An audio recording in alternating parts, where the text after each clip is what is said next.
Sky Power Radio and TV Services Studios, West Yorkshire, Leeds, Stencil Mount. Welcome all on board our weekly civic education program. Today, Saturday, 20th of December 2025 at 17:06 UK time. Mustafa Jame is my name. At the seat, greetings to you all wherever you are on this planet Earth.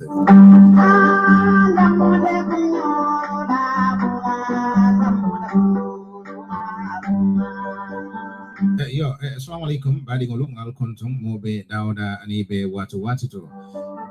Konton broko lansnal bismillah na program mingka sudajang lokungu lokuni yang tembensi da civic education program. Badi malam Mustafa Jame membesirin program okun yin tembeng.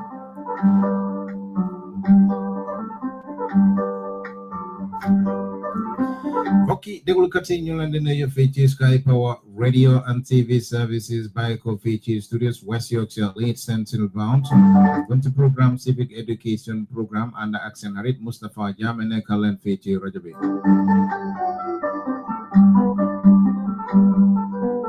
Well, come on, every week and weekend, every Saturday, we do have a guest or panelists here to talk about factors or current state of affairs back home in the Gambia. Today, with us in studios is the double Slemans, Mr. Sleman Ben Suare and Sleman Jeng. We're expecting another Sleman to make it a triple Sleman, and then we're expecting another alphabet A for Alpha Aziz, and A is a bit tight today. She's not in, the Iron Lady is not in today. She's a bit busy with stuff. So on that note, I'll leave them to say hello to viewers at the minute. Ben, greetings. Assalamu alaikum. Nayendef. Mustafa Atom Manglena New and you all the audience. We hope to have a fruitful discussion. Thank you very much for inviting me again on this platform. Jerejef. I'm not solo. Jerejef. Thanks. Honorable. Jerejef Tom Mangla New Dila Gerem Dila Siare Dila ne welcome back to your home. Timom Saplas la. And having you on this program is always resourceful because they have a lot of information. Thank you. Of information, and they are very, very critical, like strong information. So they are of national importance. So when it comes to security, also can Dula introduce, so security expand, security intelligence. So you know a lot about security, and you are quite interested in the geopolitical history and security of Sun sub-region. So having you on this program is really a good bonus. Aziz Bojan Tamid is another experienced security officer. So hopefully, Temom, we will not lack anything when it comes to security information expertise. Ñi ñoy déglu nak ma ngi leen nuyu di leen sant di leen gërëm di leen jot yee du jotande rek moo tax léegi-léeg du ma dee nekk fii waaye anytime su ma amee weekend off rek moom dama dee try ma ñëw teewe Mustafa yéen maa ngi laa nuyu di la gërëm di la sant ak Ajaratu Ndey miss naa ko nag I was looking forward to joining her today but it seems ne dafa jàppa Bamba moom duma ko nuyu because moom is when missing in action so until ñu discover ko rek ñu bàyyi ko ci biir Axmatom Solbaji. I think yeah, we've met once on the program since we've already knew. So I'll look forward to meeting him again today. Again, Jeff. So we let Sun guest be Sun Roda mu kumase. am na solo jërëjëf Sol alaaji Nko ibo ñaadi Nko ibo mun dole no mun ko kering alaaji Baro manjiki iko imam promise bari you will see we can see I expect no but we'll see inim bara ibo ñaadi. Right, great stuff. So Mbaminkela, what we do is we'll make a start here. Our topic title today is the political fatigue, the current state of politics in the Gambia. Ben, I don't know how to put this. I know, you and I know that there's that many political parties, upcoming political or registered political parties in the Gambia, wanting to be, aspirants to be presidential candidates, registered parties. I don't know if we really need all these political parties to regulate or to have Gambia in the right hands. Why all these political parties? I said political fatigue. It's like ordinary Gambians. You tell them there's this party, that many parties that you don't even know the left, right, and center. I don't know. What is behind all this, Ben? Your thoughts? Thank you very much, Mustafa. It's a fact, and it's the reality of an evolving democracy. Once you have democracy, when people have freedom, and if the democracy is not regulated, I know many people, sorry, let me try and get back to all of. Law wax li dëgg la ne political party bari nañ waaye loolu dëgg boo xam ne la moo dee am su réew duggee si démocratie te ndig démocratie la fa oote freedom su bari waaye nag si biir freedom su itam dafa need regulations regulate ko ñu tënk ko teg ko nga anam boo xam ne lu see dem du nekk luy yaxa waaye luy yakanal luy yóbbu réew kanam ndig lii nekkul Gambia rek la am réew yu bari mu ngi fa waaye soo ko bàyyi xel doo ko xam maa si Sénégal da am nañ over almost 300 political kind of lu ñoo ooyee ñuy aspire to leadership or something like that. But in most cases, li nga xam ne because of nature of democracy or naka nga jotee power léegi ñu bari dañ see bokka pour mun a jot ci power bi pour mun a bokka si loo xam ne nekkul bokka pour liggéey réew mi waaye pour ñu am seen wala am wàlla si réew mi loo xam ne matter of selfish interest rek la waaye du nekk dafa yokk réew mi seen interest duy nekk pour yokk réew mi loolu mu ngi fa waaye leneen tam mu ngi fa am na ñoo xam ne tam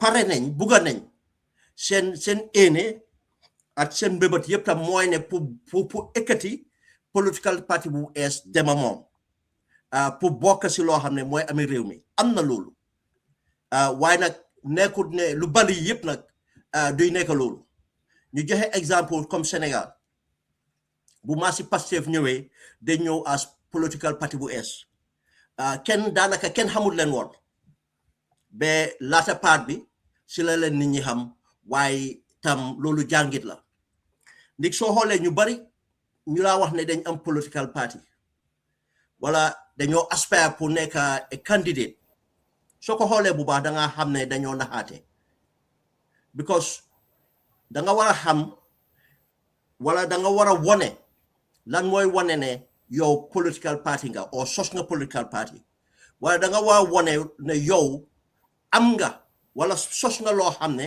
danga bëgg a taxaw pour nekk an aspirant candidate ndig gis nañ ko réew yu bari comme gis nañ ko Gambia depuis bu daanaka démocratie ñëwatee after the 2026 election 2027 elections te soo xoolee buñ ko waxee buñ demee ba waxtu election jot lana xew ëppa doole bu ñoo doon dégg yëpp di nga gis ne amul dara lu ñoo teg si table bi pour ñu jël leen seriously ne ñii de déggu nañ ñu ngi si politique bi waaye liñ gis mooy ne dañ dajale lu tuuti lu ñu la dajale seen waa kër ak seen xarit ñu jël rek ne dem nañ bokk si nguur gi wala dem nañ bokk ci parti boo xam ne moo amee nguur gi wala ñeneen ñi dem ne bokk nañ ci beneen parti boo xam ne nuru na ne parti boobu mun nañoo win elections loolu la firnde ne loolu moo dee gën a am waaye that doesn't mean ne ñu ko def yëpp tam looloo tax ñu ko def moo tax mu interesting ne démocratie bi tam da nga ko war tënk si yoon moo tax ak saa yu nekk ñuy xoolaat luwaay waaye luwaay tam suñ ko xoolee dañ ko war a teg nekkut ne pour ayee nit ñi bokk la waaye nañ make sure ne pour ñuy bokka nañ nekk ñoo xam ne ñu gis nañ ne am jaral nañoo bokk te loolu waruta nekk si nata si alal bu borom am ndik soo ko tegee si alal rek loolu defuloo liggéey bu baax bon loolu sax in fact yow yaa ngi créer beneen problème boo xam ne boo dafa amee ni da ngaa jënd place bi borom nit ki mun naa dem lijjante alal ñëw waaye loo ko teg mooy si caractère nit ki lan mooy war a qualifier nit war a taxaw ne fa am political party bi si lan la war a sukkandiku lan la war a wone lan la war a sukkandiku political party foog mu won evidence ne taxaw nañ o pare ne yoo taxaw ak loolu yëpp dañ ko war a xayma gis ko te dafa nekk loo xam ne bon nga balam dama busy dama nekk online mais loolu dafa waa nekk loo xam ne tam saa yu nekk dañ war di xoolaat ni tey soo gastuwee lu mel ni GMC lu mel ni PDP ak Hendu Gomez ak ñeneen di nga xam ne suñ gastu woon baag dañ xam ne ñii yëpp amuñ political party te ñu ngee nekk loo xam ne ñu ngee indi féewaloo waaye nekkuñ ñoo xam ne ñu ngee indi loo xam ne faa yóbbu réew mi kanam situation bi loolu la nekk Moustapha. Kun, it looks like, or sounds like, greetings Aziz, it looks like affaire si fogulo yi fi naxaate moo ci nekk benn, you don't think? waaw yëfi naxaate mu ngi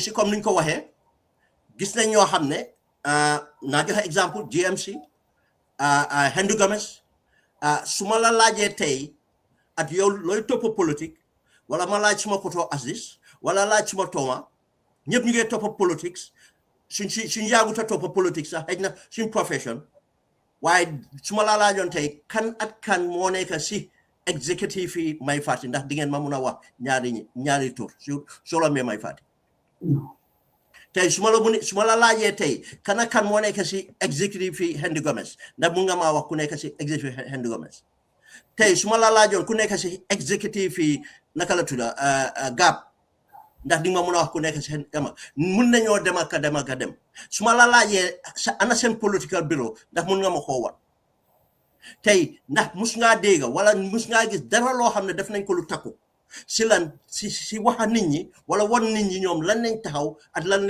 la ñooy jublu loolu yëpp amul bon léegi pour dem IEC rek nga fay benn 1 million ñu dem nga dem uti ay tour rek fukki lii yëg ñëw teg ko loolu doyut lu bari lañ war a xool luñ war a def mu lifin naxaate bi moo si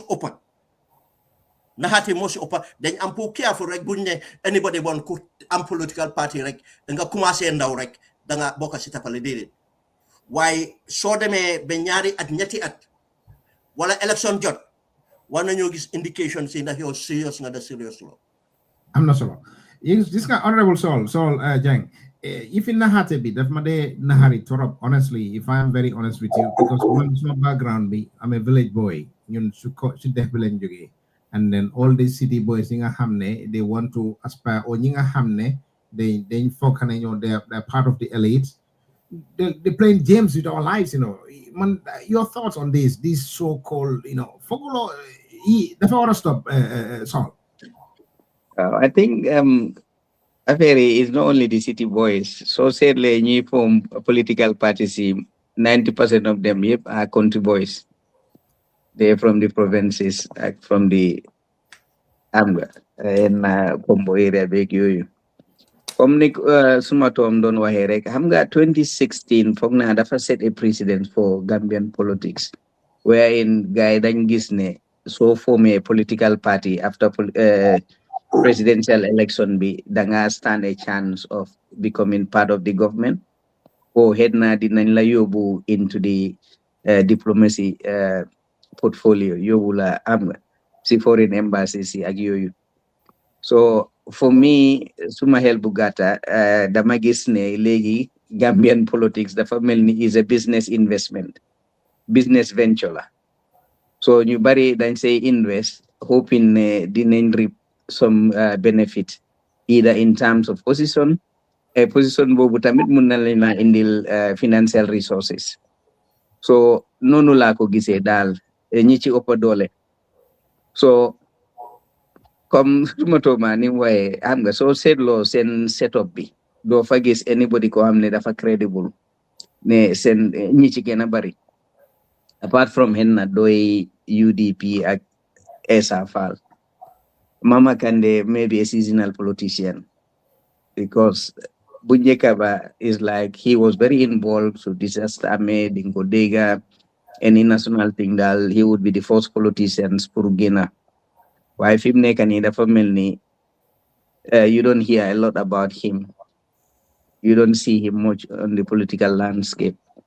So political parties yi form yi yëpp am nga man li ma gis ne they just coming in hoping ne at least Barrow su wine Barrow dina leen suñ ko joine dina leen bring on board.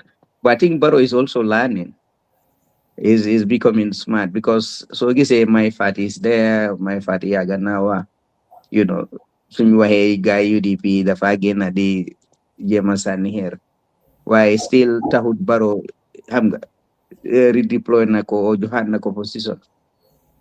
So the only one ko xam ne is doing well, he's trying mooy Dr. Ismaila Ceesay. Waaye soo ko gëstoo tamit nga seet man for me an opposition party dafa war a nekk party boo xam ne dañ ko set mu nekk an alternative government, a government in waiting. Party boo xam ne dafa am policies ak programmes yoo xam ne feel na ne government bi is not fulfilling those objectives. Government bi nekkul di serve its purpose. ñoom dañ taxaw pour wone nit ñi ne ñun we would be a better government so let ñu elected. But I'm not seeing any of that as at now. The only challenging, yeah. In summary, it sounds like so to form a political party in the Gambia is like a way of, it's an avenue to tap in to milk the system. For me, dafa mel ni ubbi bitik bu ees rek nga dem hen na Brikama nga dem Berewule nga ubbi fa bitik. So assuming like Brikama is the Gambia. So tap, political party is like that. So to tap, to get the, a type of way to tap into the mainstream avenue to milk the system, yeah? Yeah, exactly. Look like. Even harder. Okay, so Haramanyo, Aziz, greetings. Thank you. How are you? Very well, thank you, Aziz. We miss you like cook food. Yes. I was kind of selective on what programs to come in, but when I saw my brother Ben, I said I should jump in. Especially right. You said Aziz. I never said that. You said you are cherry picking. You said that, Aziz. I am selective. I want to come on programs that I know I can make some impact. I'm not talking great stuff. Right. Today, yeah. Our political arena, political fatigue, current state of politics in the Gambia. Your thoughts? Yeah. That is Mustafa dafa buga nek Yaya Jammeh tay. Ignore correct. Mustafa, the Jammeh will ignore never. Wow. Why, I just first of all want to say I'm so delighted to share this panel with Ben and Suleiman. I also miss Ney and Sol Baji. The topic is very important and very interesting. And the way Ben analyzed it is very, very, very to the point.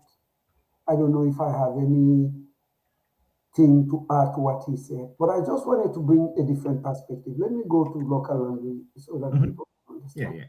Then you know what the important talk. Why Limagis more little all these political parties in the first place. Limagis in you always soon to a video system. dañoo jël the extreme side of that system. So being a democracy and multi-party, we took the extreme side of multi-partyism. Being a freedom of press, we took the extreme side of it, which is saganti. Being in the social media, again, we took the extreme part of it. So, lolu mo ñu why society political parties in Western democracy and governance is a vehicle by which you convey your message. The motor tuabi comme moto bo defar dafay am mark so that bu paane nga am noo ko defaree. Each political party have an ideology. So lolu moy maagi moto bi. How many understand you li may wax? Yeah. Ko defee sooy jënd moto mu nga ne Volkswagen did not work for me parce que daf dee paan. I need maybe a Volvo or a BM. Let me just some kind of context. Léegi ñun suñ political parties. Aziz, you went frozen on your network, your connection. Oh, is it? Yeah, okay. Yeah, you're back now. You can go. Okay. Uh-huh. Société suñ forefathers yi njëkkee politics. Seen parties dañ am identity. Like da ngay ne ñi socialist lañu, di nga ne ñi communist lañ, di nga ne ñi liberals lañ, ñi republicans lañ. Amoon nañ that identity. While being started in the democracy, in this chain, there is an explosion. So kune muna defar moto, te ko jox mark. So like most of these parties, what is your ideology? They don't tell you. How many gis ngeen li may wax? Yeah. Party politics dafa war a based on ideology. Te su fekkee ne ñun bokk nañ the same ideology, why do we have to? Baro daf leen coin yëpp mu ne leen capitalist lañ. So moom xaw ma ndax socialist la ndax communist la. So then fekkee ne bokk nañ the same ideology, why do we have to set up two different parties? Xam nga loolu mooy li nga xam ne mënoon nañ koo use pour mun a xaw a xam nga wàññi this proliferation of parties. Parce que they are not set on ideology. Dañoo toog ne la li fi ne baaxut dinañ ko génnee dinaa la defal lii. That's all. Why naka lañ koy defee based on what ideology pour bu ëllëgee bu dee moto la bu paanee fan lañu ut spare parts sam. Aziz, Fogolo, there's a bridge. That is a bridge, you faking people, dealing your information about Hamne is not accurate. Ordinary Gambian because you're like a victim, they're going to be the victim of all that, Aziz. Wow, why we need to understand nebula ken jaay moto bu amut mark parce que bu paane do am patsam. What does that mean? Bula ben politician ñu jaay la a program without what the program bobu is based on what ideology. Xam nga li may wax? Yeah.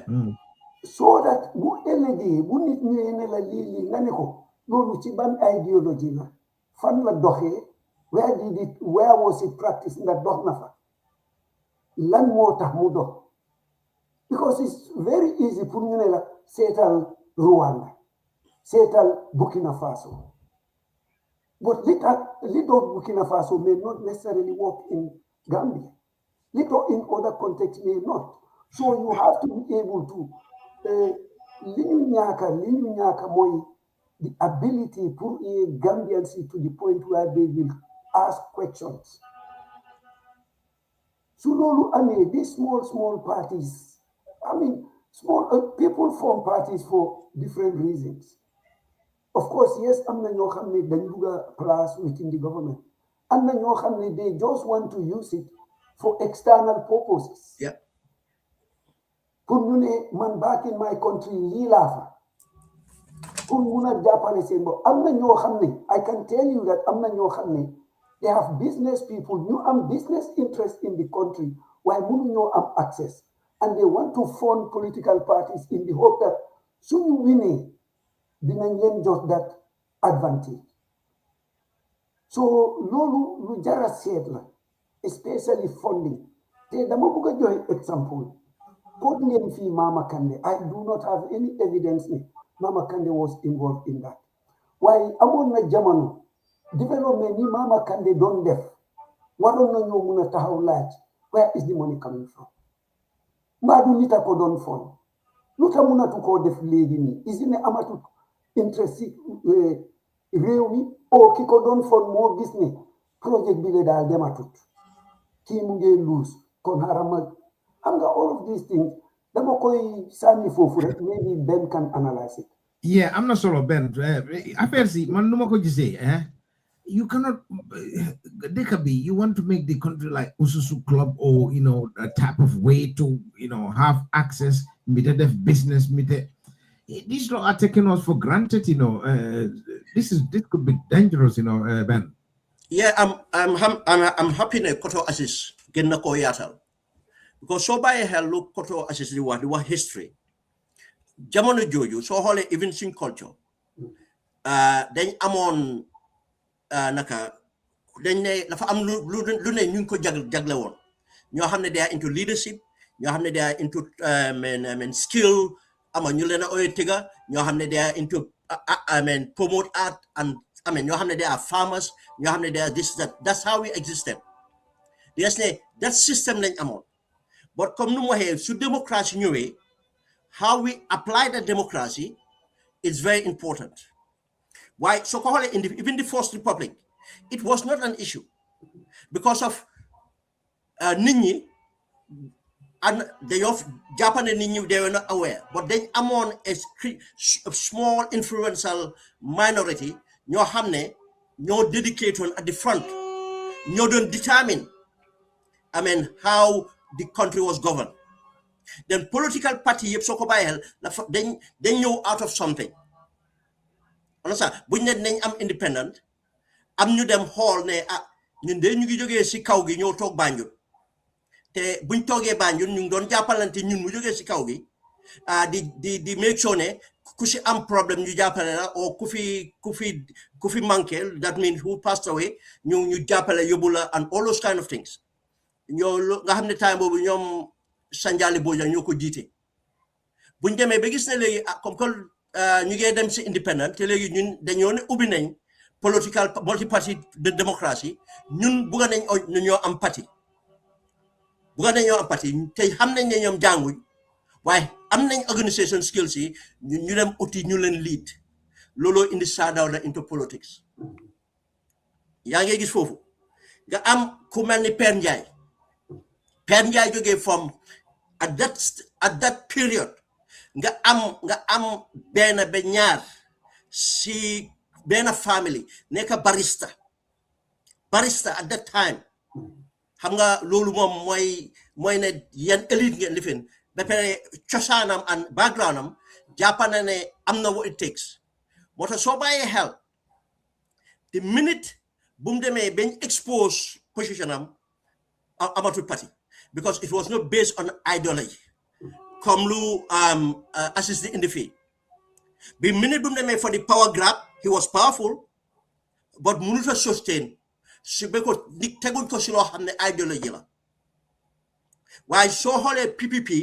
mënoon a dem stay in government ba yàgga it was based on di jamono bu njëkk dañ ne lan people protectorate party waaye bu ñu demee ba dugga in government sax ñu xam ne suñ buggee identify only as people protectorate party duñ sustainable gars yi change ko to people progressive party change the protected to progressive te gi di se looloo leen joxoon lu momentum ñu absorb ga UP gars yi mun a dem nga am after nga soo bàyyee xel Sirif Diba out of this agreement at loolu mu dem form the NCP everything about it the NCP was ne moom rival la woon to Sadauda dafa jotee Sadauda and he is there to rival Sadauda moo tax gradually buñ demee ba ñëw into everything else NCP daanaka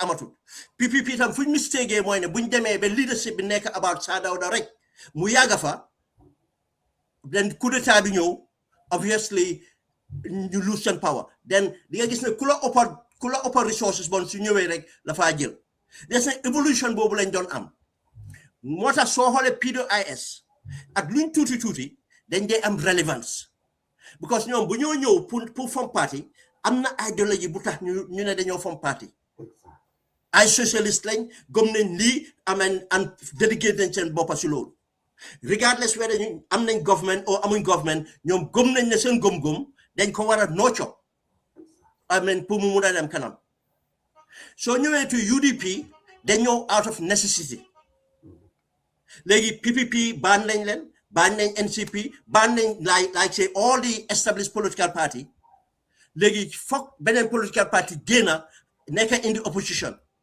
then moo tax UDP su ko xoolee dafa mel ni a protest party ñëw and soo xoolee name bi sax ne United is trying to build a base on that and that's how the leadership is based and so gisee better new struggle because better finding the way of that transition to redefine themselves as progressive party better ñu ngi mel ni there's a kind of a mindset of resistance mu ngi fa better dafa need transformation lu assist ni wax loolu ideology bi wan na la ne is quite matters pour nga sustain a political party but am na lu leneen lu assist wax fi mooy transactional am na ñoo xam ne just because of dafa yomba moo tax I am very careful pour ne nit ki taxaw na rek ne I am an aspirant then nga ooyee ko presidential candidate wala di ko ooyee honorable yow yaa ngi ko jox title for doing nothing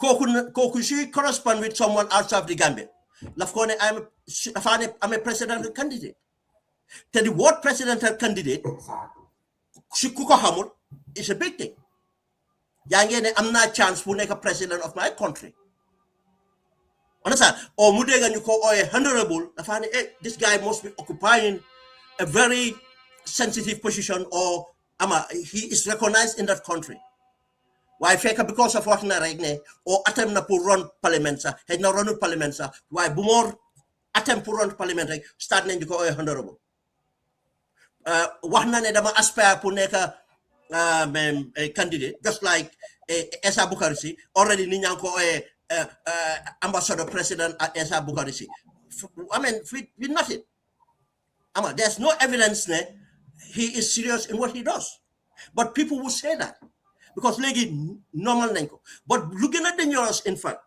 lu koto assis waxaat tam mooy ñoo xam ne dañ leen a jox pour ñu taxawal political party loolu gën a dangerous pass years yi Madagascar soo xoolee Madagascar location buñ nekka si choke point la trade route la almost every candidate am na Russian oligarch boo xam ne moo ko doon sponsor am na Chinese bureau party bu ko sponsor am na French intelligence bu ko sponsor ñoom ñëpp ñu ngi bëgg a détermine kan mooy nekk président léegi dañoo sponsor yenn candidate xam nañ ne ñooñu duñ win de but it will make it possible pour seen candidate win dañoo hedge seen bets te ñooñu su nekkee ne sponsor nañ la pour seen candidate win businessman fu mu dugal xaalis wala benn réew dugal fa xaalis pour candidate win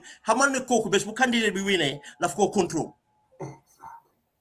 moo tax dafa important trop ne suñ IEC bi suñ parlement suñoo defar loi suñ constitution lii yëpp dañ ko war a sóoraale moo tax last time bi bu ñoom Barrow defee da draft 2024 di ne bëggu ñoo nekka kun fu la neex nga jëlee xaalis bëggu ñoo xam kuy sponsor at yooyu yëpp that was a national security issue the Gambia buñ xool tuutiwaay bi Gambia suñ location dafa stratégique So gisee Gambia daanaka ñu demarcate ko nuñ ko demarcate because of strategic location lañ nekk soo gisee anglais yi demoon dañ ba bugg a jël Gambia joxe ko waaye soo gisee ñu téye si dañ am advice ne right now they might not serve any purpose they might be a burden but future dafa nekk leneen te tey fa lañ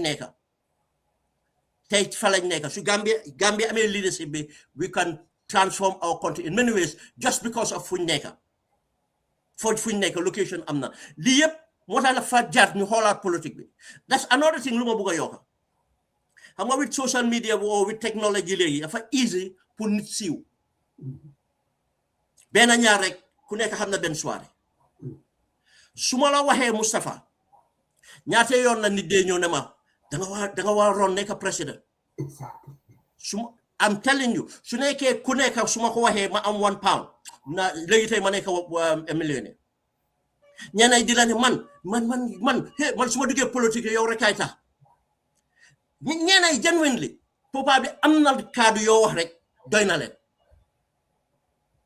waaye ñeneen ñi dañ koo wax pour jaay la rek de am na yaakaar buñ am si yow lii yëpp mu ngi si léegi nag loolu tam bokk is another effect benn ñaar nga ñëw social media benn ñaar nga def nii rek wala nga nekk si dëkk bi rek am moto di def ñu yow kay da nga war nekk président because ñooñu di ñëw si yow am na luñ soxla si yow dañ la bugg a jay dañ bugg a dara si yow dem def la nekk président moo tax soo xoolee most of the new entries di nga gis lana tax ñuy oote ne dañoo nekk a political party di responsibility nag mooy ne angale dañ ne su nekkee ne market bi mënut a réguler boppam then the leaders dañ war a réguler market boobu xam nga tey comme koto assist lu ma wax mooy ne lu mel ni United Kingdom market bi dañ réguler seen bopp tey soo fi jógee pouvoir ñu laa déglu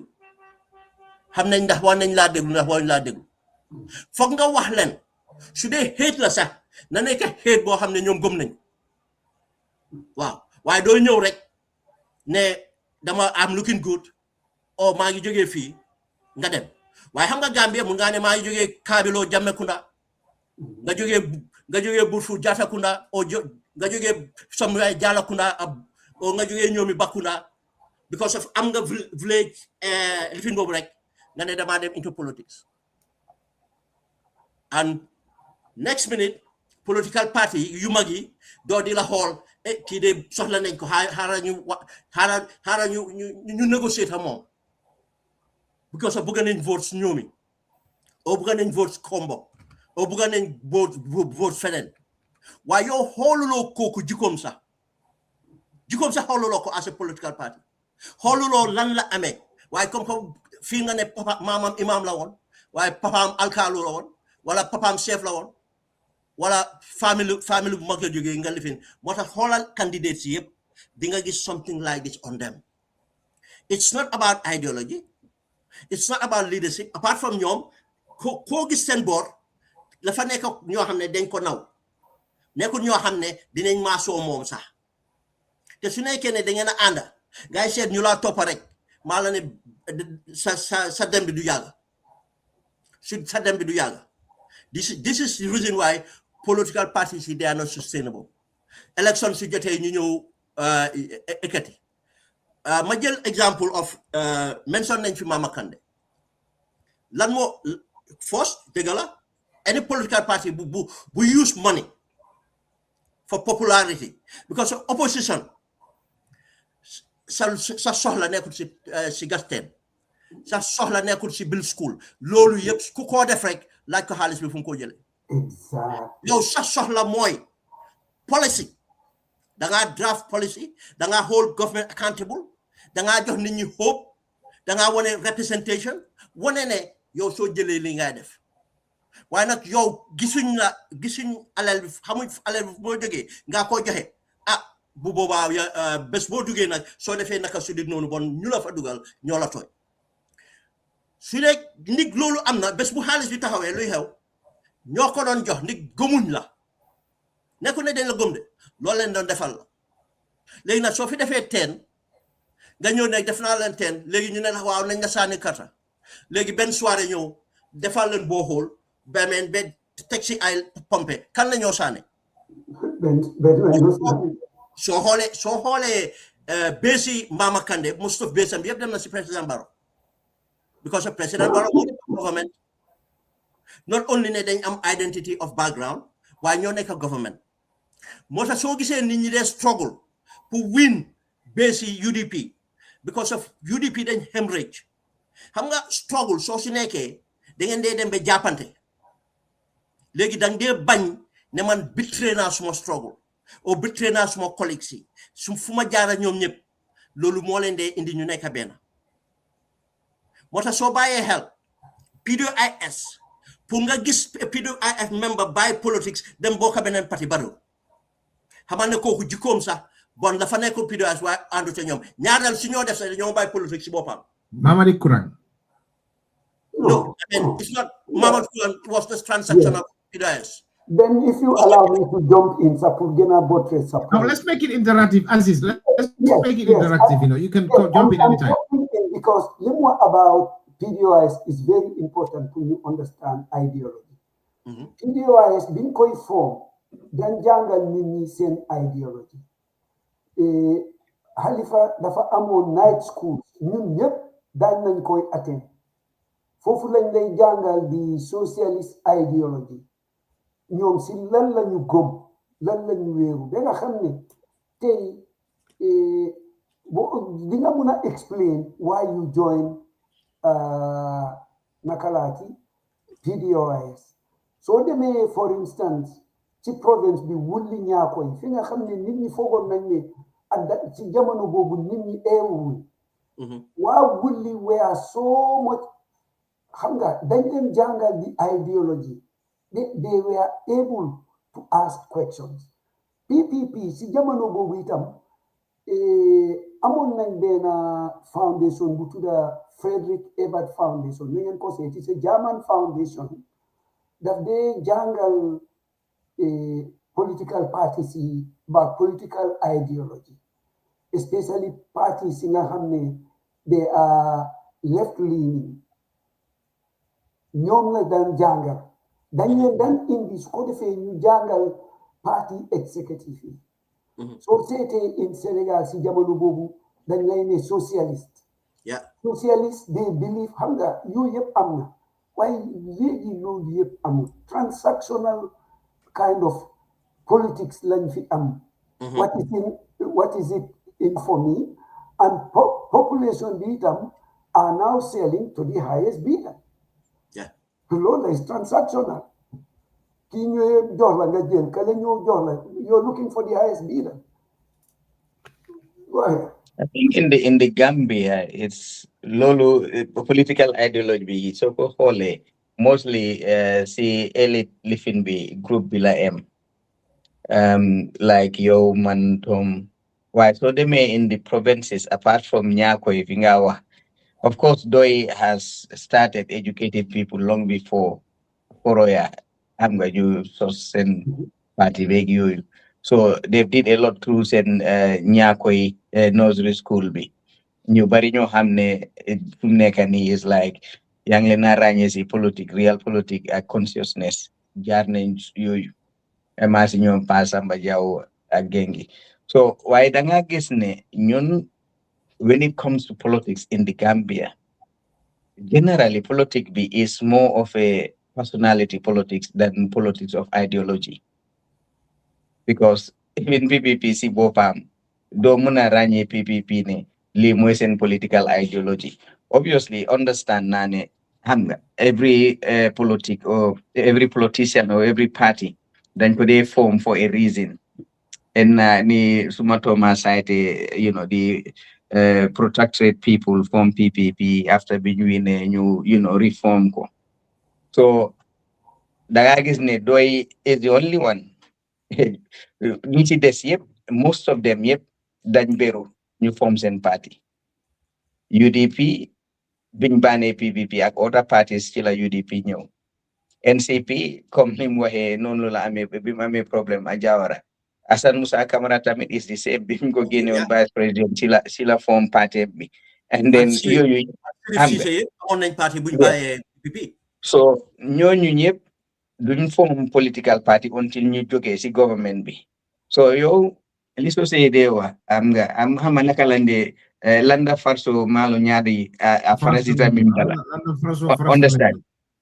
Exactly. Yow fi nga jógee yow before nga génn foofu control lifinuloo foofu against loo ko ba nga am problème nga dem beru form sa own party jéem a wax ne ni kii bu leen ko sànnil o bu leen ko defal li ak lii.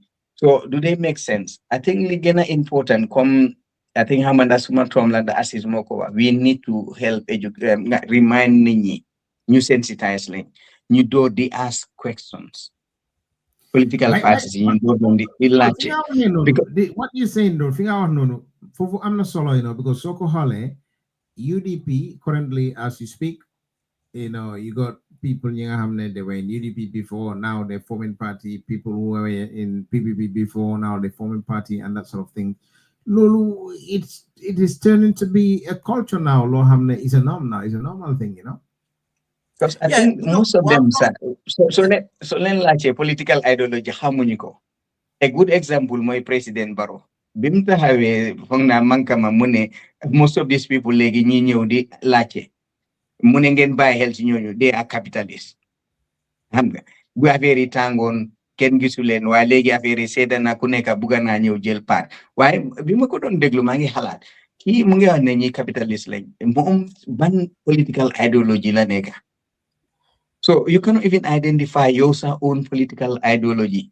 So ñooñu it's like ni Jawara waxoon ñii rek doy biñ génnee mu ne leen ñi communiste lañ ñëpp lañ dee bokka even sa jabar yeeg yooyu so xam nga pa yi nekka base nekka gunjur ak gengi borom ñaari jabar yi ñu ne non because du ma mun a share suma jabar ak ñii because danga bokkaale ñoom jabar so noonu la leen yaay because idea boobu la leen jox ne lii mooy socialisme lii mooy communisme so nii nañ xam nga lu suma tom di wax is very important to note ndég xam nga suñu waxee di political ideology of PPP it started from the Fandema Kafo or something like that, understand, but mainly it's about the lack of representation.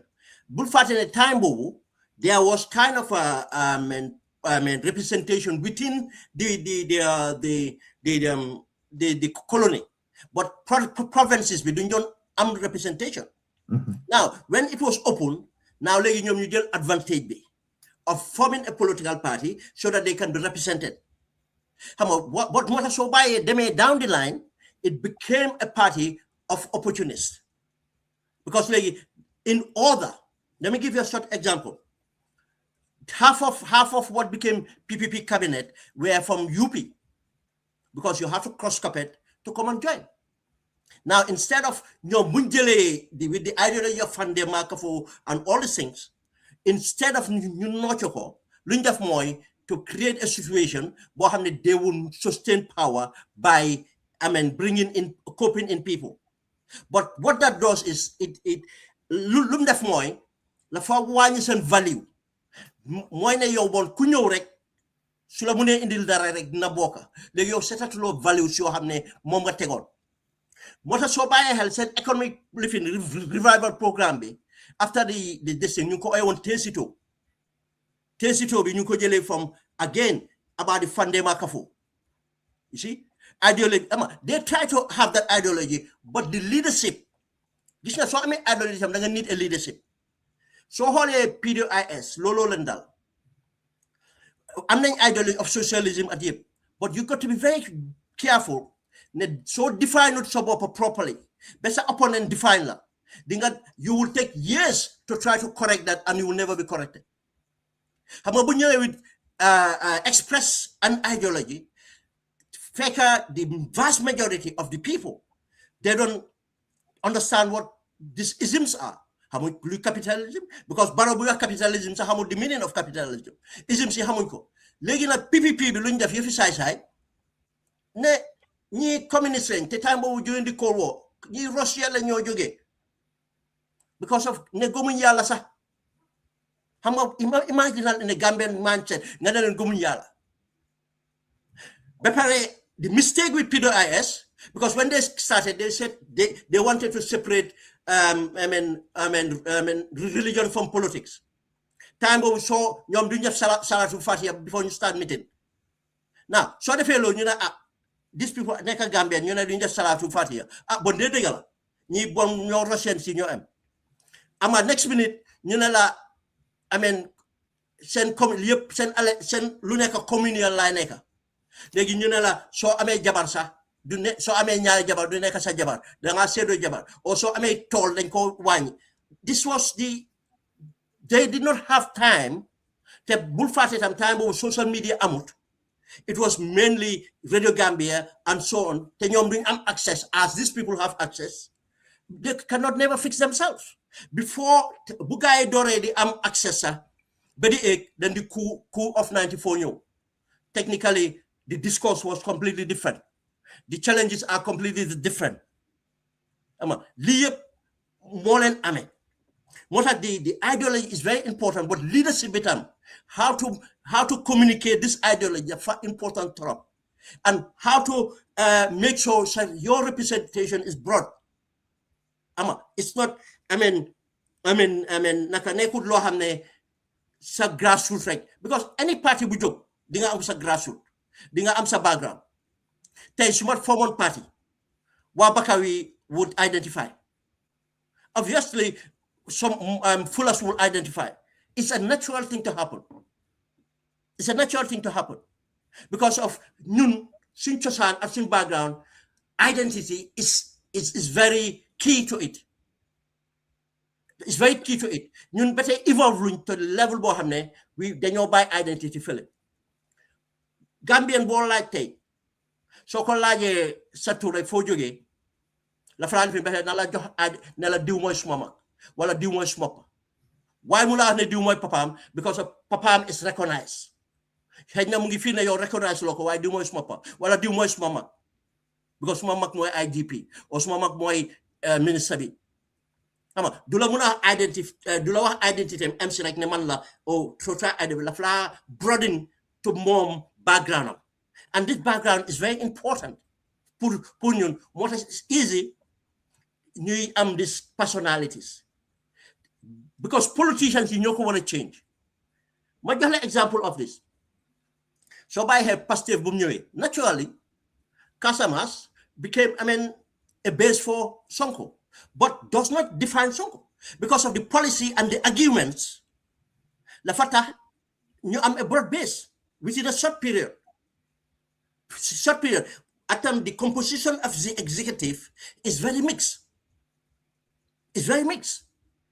They say all those leaders, send base, they cannot their base.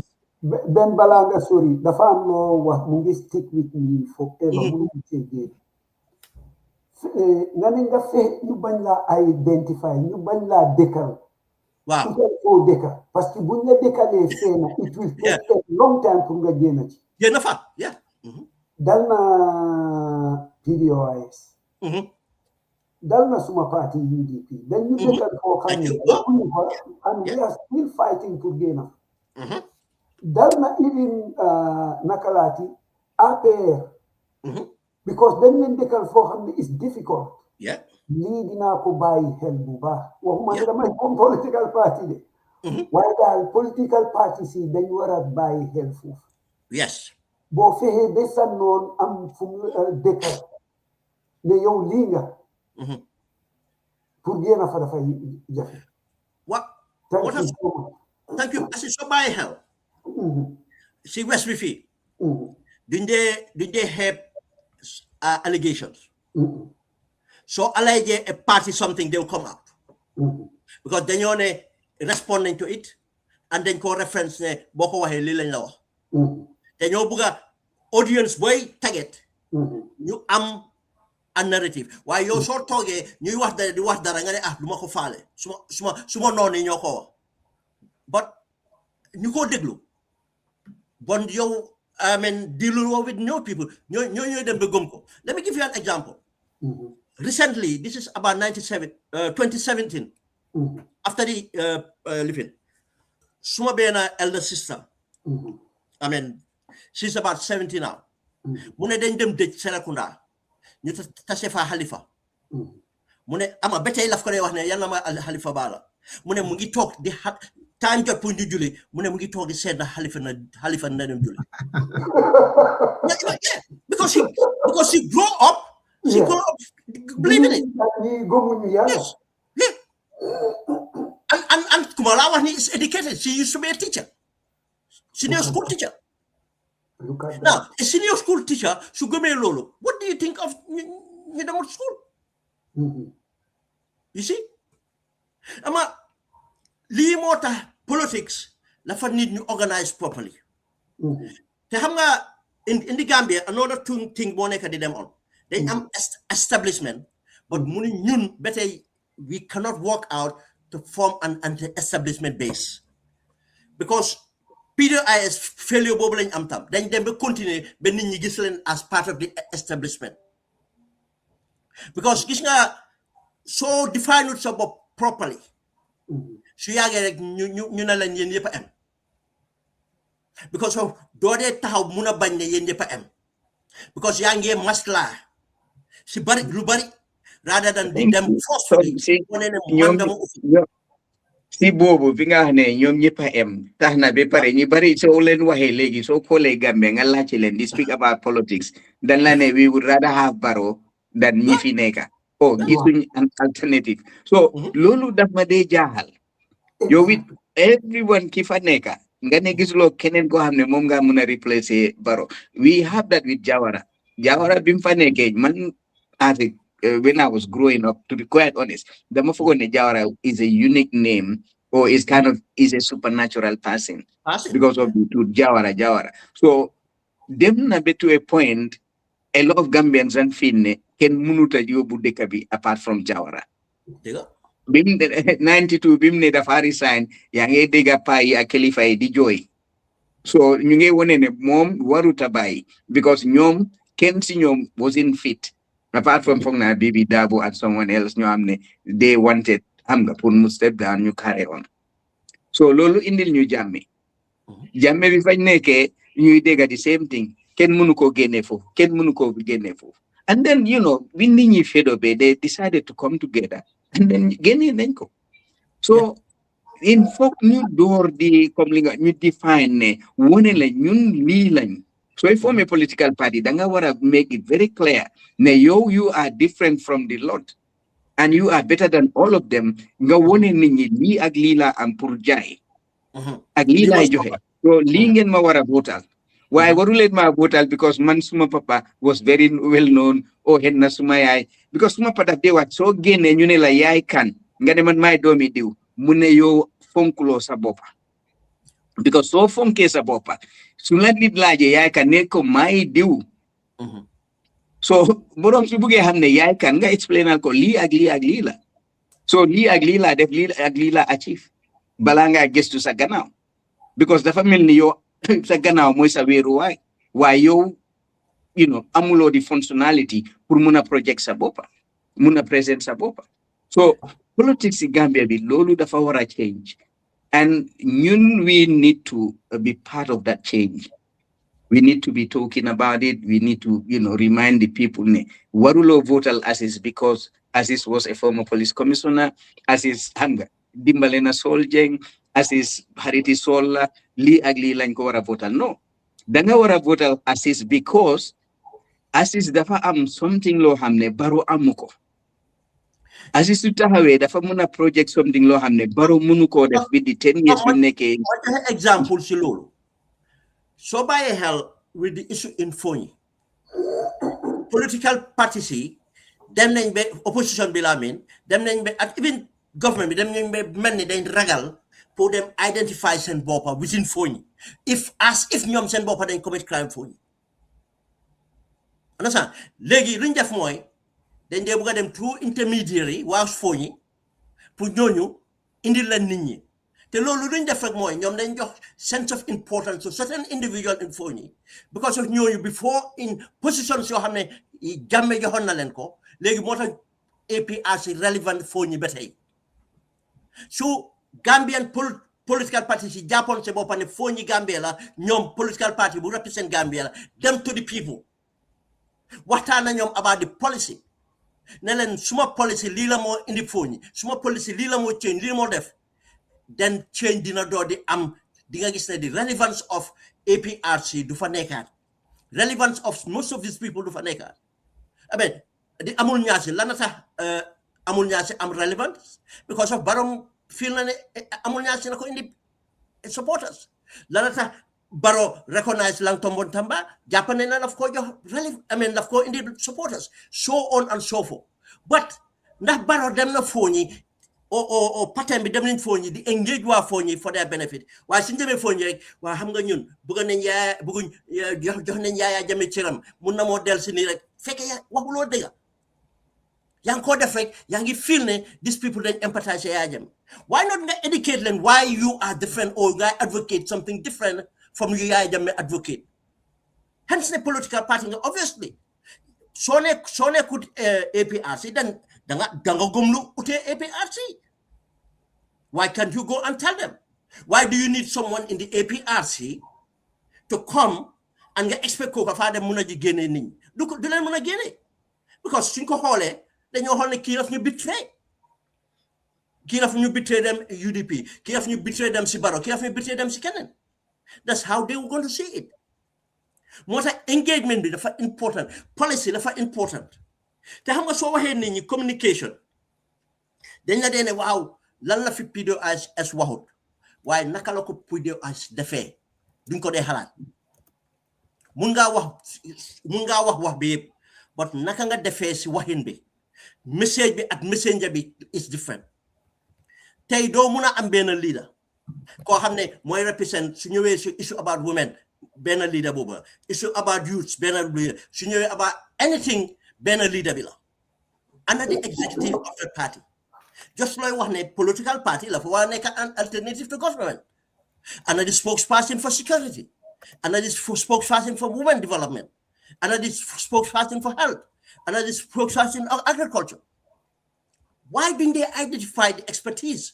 or people ñu am this information ñu mun a dem waxtaan this information suñ ko defee on platforms di dem si dëkk yi di wax a ñoom then kuy déglu ki na ne Sol Jeng de lu mu wax si mbiri béy bi de dina fàtte ne Sol Jeng li fi o Sol li fi dina gëm because of lu mu dégg si yow waaye ngeen toog rek soo leen demee foofu loolu leen a wax rek moytu leen lii su seen parti lii da ñëwee ngeen def benn rally benn 5 minutes ngeen wax rally boobu ña na faa nekk mooy ñu gëm loo leen def waaye yéen waxu leen na ñoo xam ne ñoom ngeen war a waxal moo tax grassroots la fa important moo tax tam loolu soo gisee loolu mënut a am li nga njëkkoon a wax ma delloo la xam nga soo formé a party and you are not on the same level you're not equal in the same level share in the same ideology it would be difficult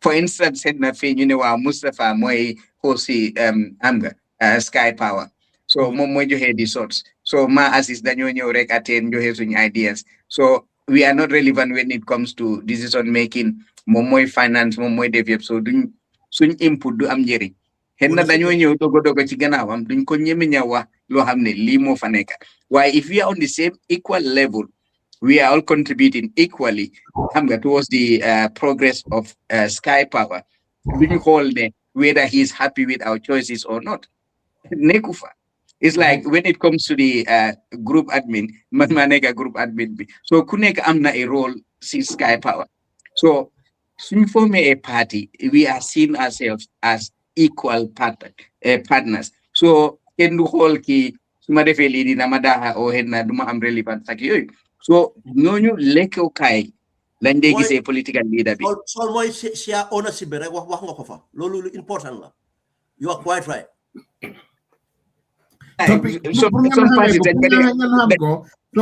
Sol Jeng mooy Sky Power seen admin bi and then they jobata mooy programme living bi so Sky Power is not individual pour ngeen xamee ko noonu exactly so da nga gis ne am na ñoo xam ne dañ ma dee call ne ma waa dañ bugga nga bokk si suñu parti bi bugga nañ laa invite li so dama leen di laajte certain questions Why suñ respondé dama dee feel ne no, I cannot associate myself with this person because duñ benn. Understand?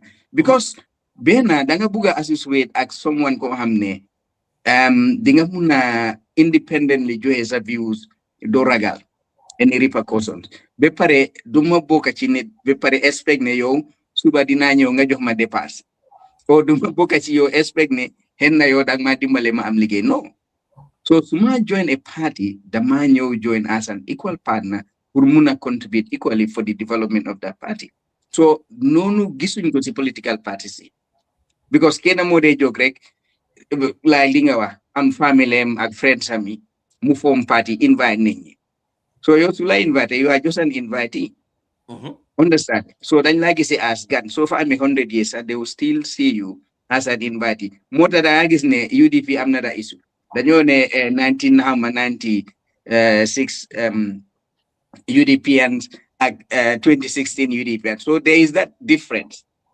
You can see in NPP tamit dañoo ne waa ñun ñooy original founders of NPP ñi gan lañ so loolu that they cause a problem within a party pour mu mun a develop mu sustain boppam it's like some of them I spoke to seen executive bi ma ne leen yéen for example yéen a ngi depend on Barrow is sponsoring NPP mooy def everything léegi Barrow su fa nekkutee naka la NPP di survive NPP need to start funding itself. It needs to start looking inward, create programs you have dina muna sustain bopam well after Barrow.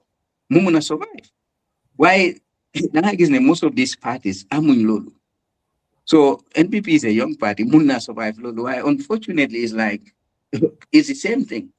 Lipoli they were like do ay kairula.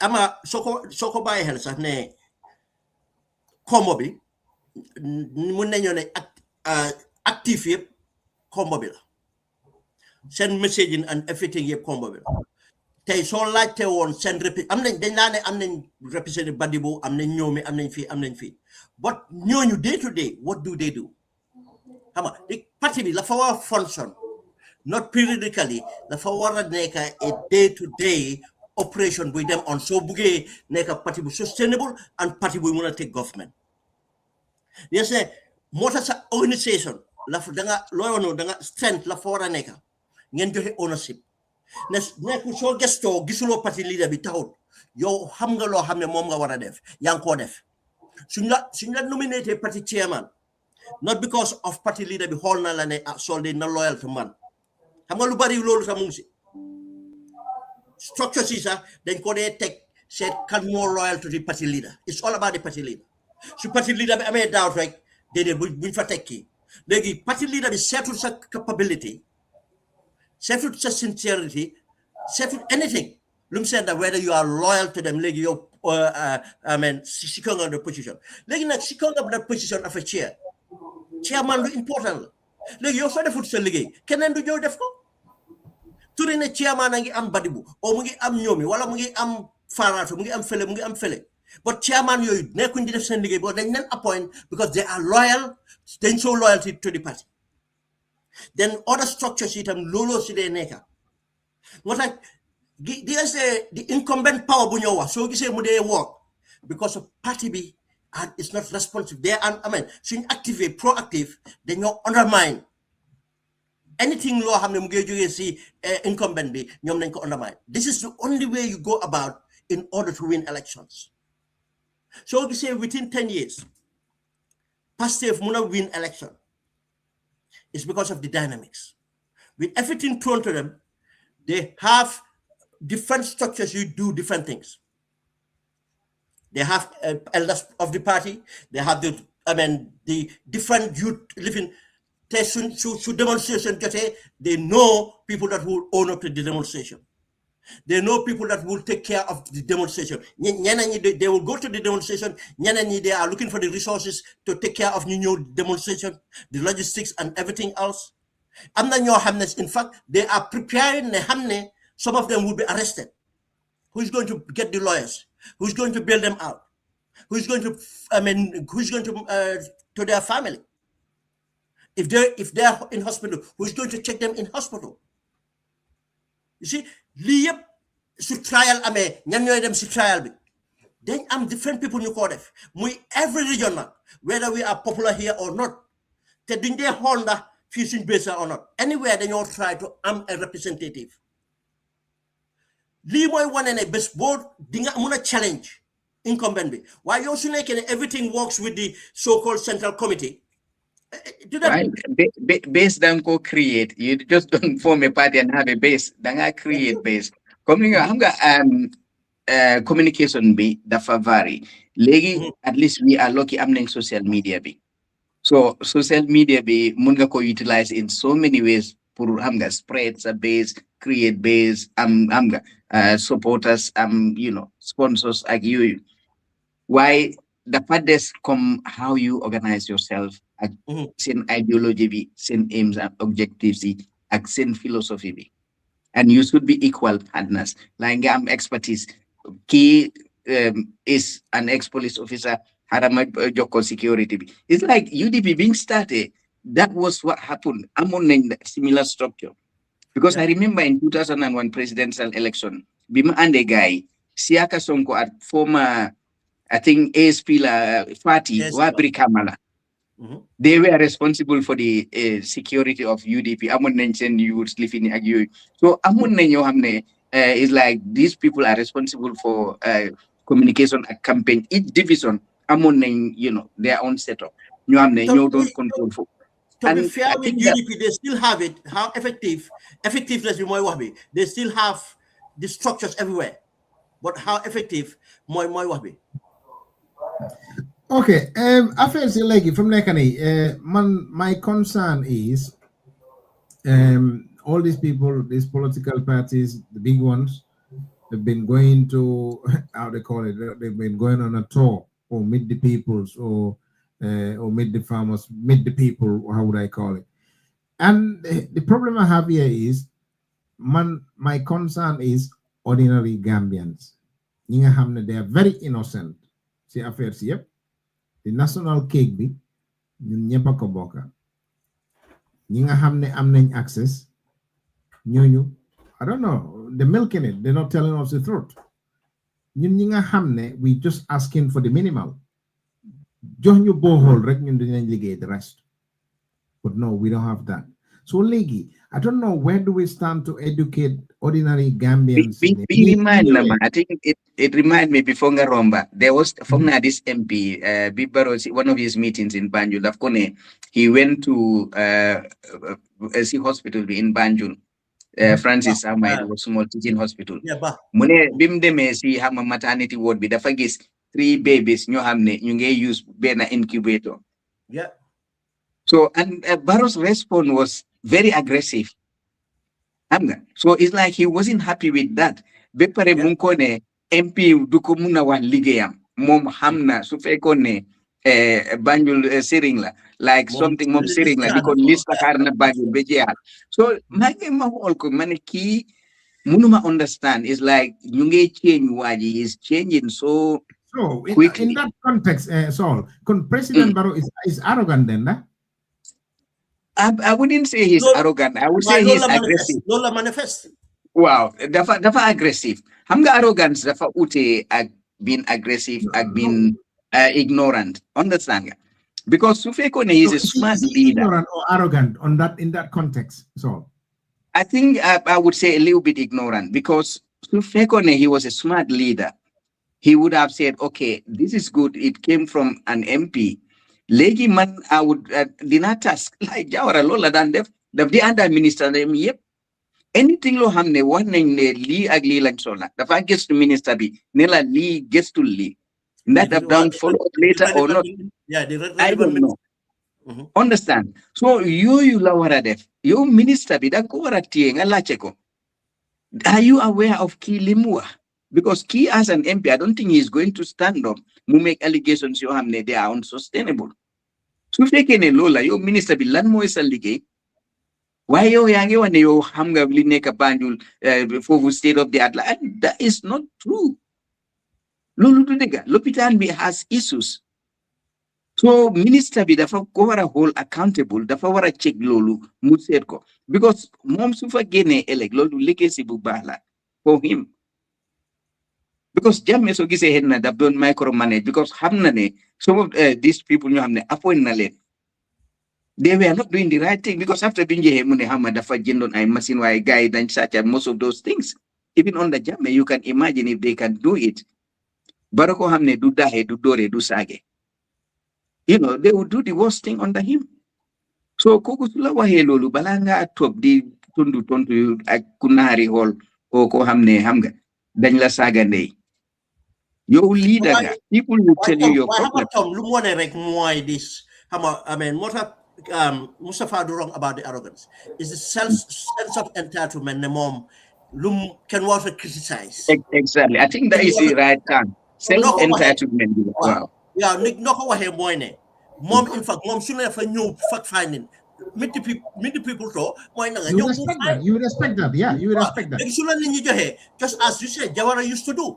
Jawara faa gestu ne ana the health minister can you take note of that ama at least satisfy nga sulu dara sax ñu ko fekkee rek dañoo ne président bi de mu ne na ko gestu ko gestu sax nañ yaakaar nañ ne gestu nga ko o su si dara xewee sax dañoo président bi waxoon na ministre bi defu si dara at least jox nga task of the minister ne ko this condition mu ngi lifin why mu ngi passes ama loolu because of self entitlement boobu mooy ne everybody gravitates towards Barrow because ñëpp gëm nañ ne su Barrow soo neexooyee Barrow loolu la neex nga def soo neexooyee Barrow di nga am place bon Barrow tam léegi faa foog ne dafa entitled pour nit ñi neexoo moom amul kenn ku ko criticize lii mooy the position te Mustafa loo doon wax about ndax indi nañ 10 at yooyu we have to be very careful about that. Opposition is not to bring anything to you apart from ideas, accountability, and develop hope and promises of what to do. The government, so they may plus your opposition, they go, wow, lana ta 10 amufa, lana ta school amufa, lana ta li amufa. So opposition be dore did have 10 at your opposition bob problem. Because how are you going to sustain? Who's going to need money? Even to run an opposition reg.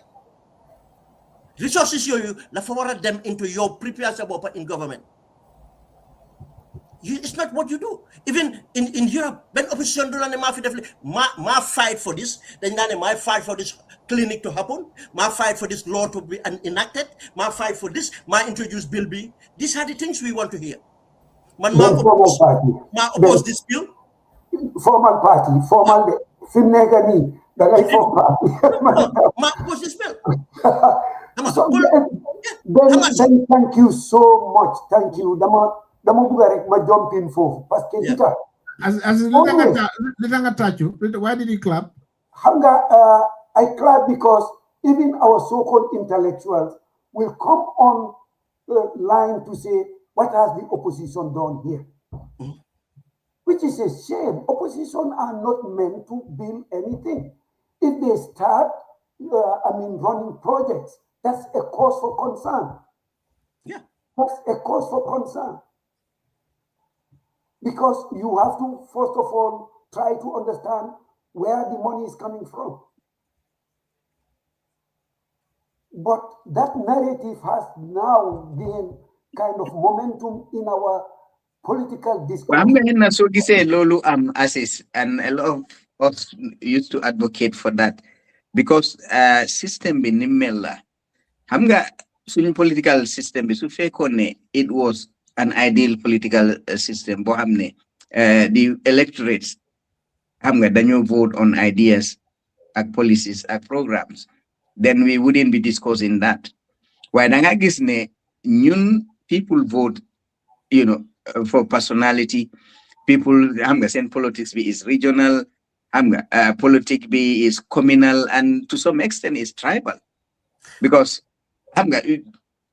it's like it's the big elephant in the house. We don't avoid. No, I so that is for instance. No, Tom, opposition be you are not there to continue what you have found. You are there to bring about change.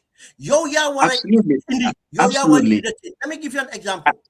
I mean, I don't like going out there to give example, but it's the perfect example. Man, so the Gise support positive is the democratization, bring about change without the interventions of the army. In Africa, they want evolve on that.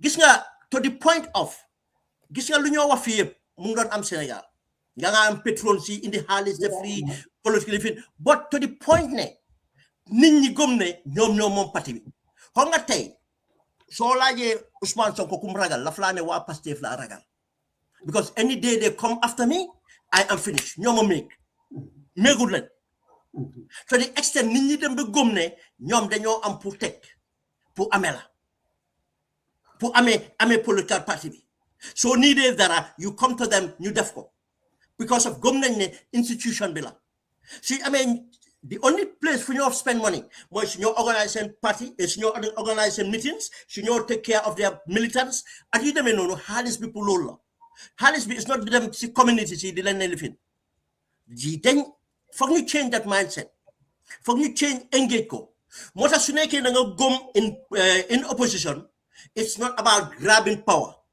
it's about bringing out leadership, and in the process of bringing out that leadership, so I may access to power, then you will utilize power properly. But power grab be more in the guidance personalities, did them see Alcalo. Lolo, like to be quite honest, Tom, Lolo is the main issue. Yes. See, most of these political parties, like we all said, they just blooming up from every corner, left, right, and center.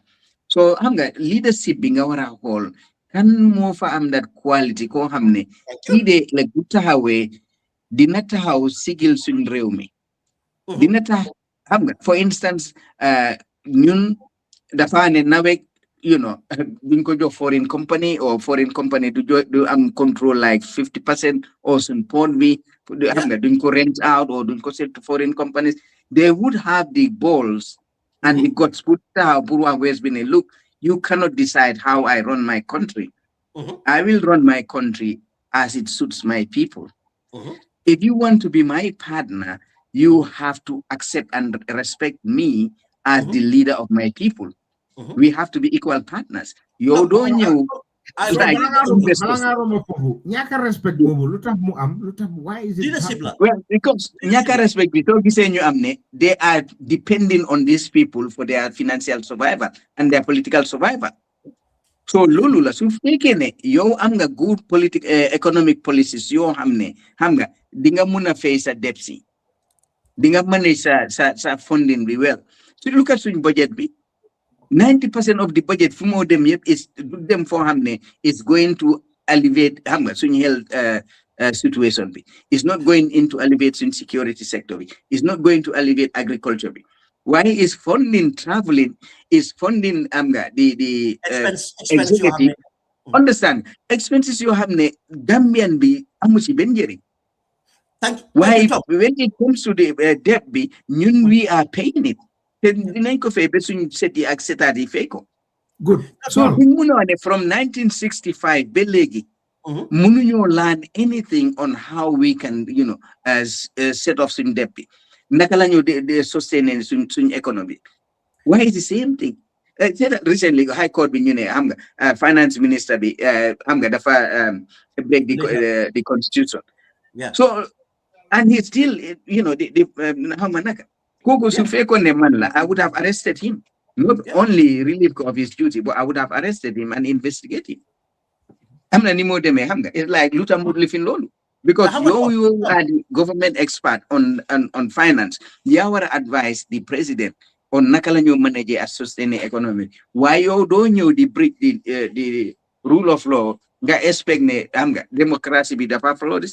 Agninye economy dafa grow. For me, it doesn't make sense. Tom, this example is very good. Nail them guys to the budget. Buying a helmet. Depuis time Jawara ba léegi xam nga ne the same budget format dañoo use yep ñu ngi work towards the expect budget support from outside the country rather than you work to a budget boo xam ne in fact time Jawara was better budget boo xam ne is more sustainable And budget boo xamne is about productivity. It's not about recurring expense. ñoom suñ commencé seen budget bi lan la ñoo commencé salaries duñ xool sax whether salary budget bi sax war nañ ko xoolaat in a sense ne certain people might be paid too much or there's so much waste. So xam nga ne most of this at the highest end is the allowances they have is more than their budget, their salary, because those allowances are not taxed. How can you justify 100 guy fake 100,000 but pay them 100,000 of responsible allowance? Guy 100, I mean, te you do tax. Now, why you them see lower part of the scale? Police officer, the water 10,000, got tax. This is yep, it's about Sembo. Why so holy lanata? Get them parliament. Every time I make controversial budget, there's something given to the parliamentarians. By your little help. Then yes, the opposition parliament, sir, they are representing themselves, not this thing. The other part, just 1 minute, the other part more in the people in politics. Gis nga at lu ñu whole politician yi accountable yep, the so-called African intellectual more gën a wicked. They only go into sectors that they will have their so-called freedom and muna am as much as possible enjoy sen bopa, and they regardless of where the country goes. So whole Africa fee ñu gëna ñaka mun ñoo dé utali politics. Ñu wara mun ñi wara bokk ci leadership bi dañoo dem as appointed people. They will not go as elected people. They will not go to be part of the leadership. Part of the leadership when you're appointed. The Sunan appointed. Instead of making technocrats your hamne, then you make sure luñ wara doxal ko dedet. Politician bi lu mbuga ndik more than your job, more protection job loolu la ñoo def. That's why you have people like ñom Sidi Kinte, Sidi Keta. Di def lu ñoo def. Because buga na baro kip ko fa li la buga baro buga mom lay def duma def lu ma wara def. Nga am other technicians. Instead of ñu def lu ñu wara def, they lead a baro buga. Not lu nit ñi buga. Until we have credible people going into politics. Let me give you an example of Dr. Sise. When Dr. Sise came out, the youth started to be hopeful. But guess what? He just wanted a position. And the minute he had the position, I mean, this is another problem we need to. We cannot blame the politician for everything. Society itself, the people knew what ne den janga, den ranyale, den ham, te manning. They will have to go to elected office. Soon they go into elected office. You see it in the United Kingdom here, people from aristocratic background, so you didn't make an MP. They're not paid more. Even send a little more upon the MP. But feeling that there's something about service in politics. Yeah. Okay. I'm going sorry, I'm mute. For us, as at now, I think as in politics is more transactional. Nini dan vare duga just to enrich themselves or to better themselves. Why they're not looking at it, to serve the people. So lolu nekufa at the moment. So and then what nanyo gets to the few people nyo hamne hamga ragal lu ñu wax diga. Because baro dafa need someone ko hamne dafa wara dimbale. Yow su fekkee ne yow baro la appoint te mom lim de wane technician instead of technocrat. So yow sat nga nekk technician am yow nga war ko wax diga do ko wax diga. Yang ko wax because li la buga ak li la buga diga. Yow bugulo rew mi te bugulo baro. Because so far neke as a minister is like Kenyan president Bilum Wakon. Munesu feke ne mom he knows, for instance, more than a minister in any ministry. Koku yo warulo you're not fit to run that role. Because you used to be his advisor. Minister yo yawara advise the executive, yawara advise president be won't call Li Aglila warad. Like the article be being published on security. Yeah. Understand? So you as a national security advisor, sa role whether amga nena president be or nari nako. Joko advise mo hamne is the fitting advice. Why doko wa lo hamne henna dafa cover his backside or danko watch something lo hamne hamga daf ko like you know. Why Lolo so? du buga rew. Lolo is a common practice bo hamne, you know, so ko defé da nga ñaka sa place te ñu bari dañ Nga ñaka ko nga dese yalla. Nga ñaka ko nga dese yalla. How many Hamga is like how many people would be willing to do that? So mota ñu ge yaga toro. Because nit ki so gom hamga is like so gome da nga wara olu. Why man duma ne gom na yalla be pare olu mako. Ne why gom na yalla ne why am na wax ni lu melni lañ wara wax ordinary Gambians di lan educate about this. Ku ñew ci so gome because liggéey bi yow utulo liggéey bi xamal liggéey bi utul la yaa ko ut am na ñu xam ne of course liggéeyee leen do like fii man suma last 3 jobs yi ma am yëpp musuma apply gars yi dañ dee dem indi gisuma profile dañ ma dee call ne ma I've got this job naa la offer and then you can negotiate sa salary ne suma ko accept this is what you're going to pay me because ñoo la soxla xam nañ sa qualification. So why you so gome ne man suñ ma daxee suma bàyyi liggéey bi duma amaat beneen liggéey dafa fekk ne yow xam nga gomuloo sa boppa ba pare xëy na sa xam-xam agu foofu o amuloo an expertise boo xam ne xam nga yow da nga flexible.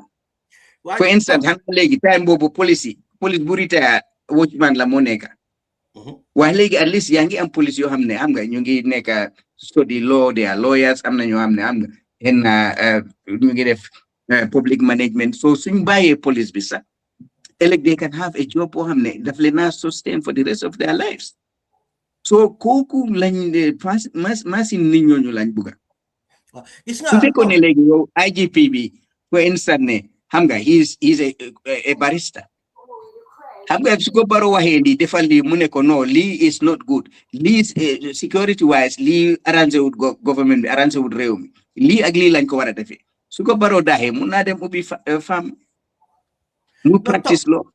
Tom wax nga dëgg waaye gis nga the point mooy ne the executive is too powerful su nekkee ne the person at the head of the leader of the executive parewuta def lu baax is very difficult lu baax am exemple bi mooy the latest one mooy the auditor general bu mu bañee def lu bon gis nga président bi dem na to point of yaxaluwa pour génne ko fa waaye dañ ko advice am nga président bi président bi jógu rek soo ko gëstoo suñ ko advice sax sol suñ ko advice sax moom xam na lu baax ak lu baaxul su ko xamut rek doon warul faa nekk bon moom dafa war a wàcc foog nga mun a xam lu jaadu yoon ak lu jaadu yoon these are basic things yoo xam ne waaye Tom su fekkee ne ñu waxante dëgg rek point advice bi no ma ne su fekkee ñu waxante dëgg rek laay nga ne su xamee war na su xamut waru faa nekk obviously ñun ñëpp xam nañ naka la Barrow ñëwee into the executive waaye déedéet dafa sigaat office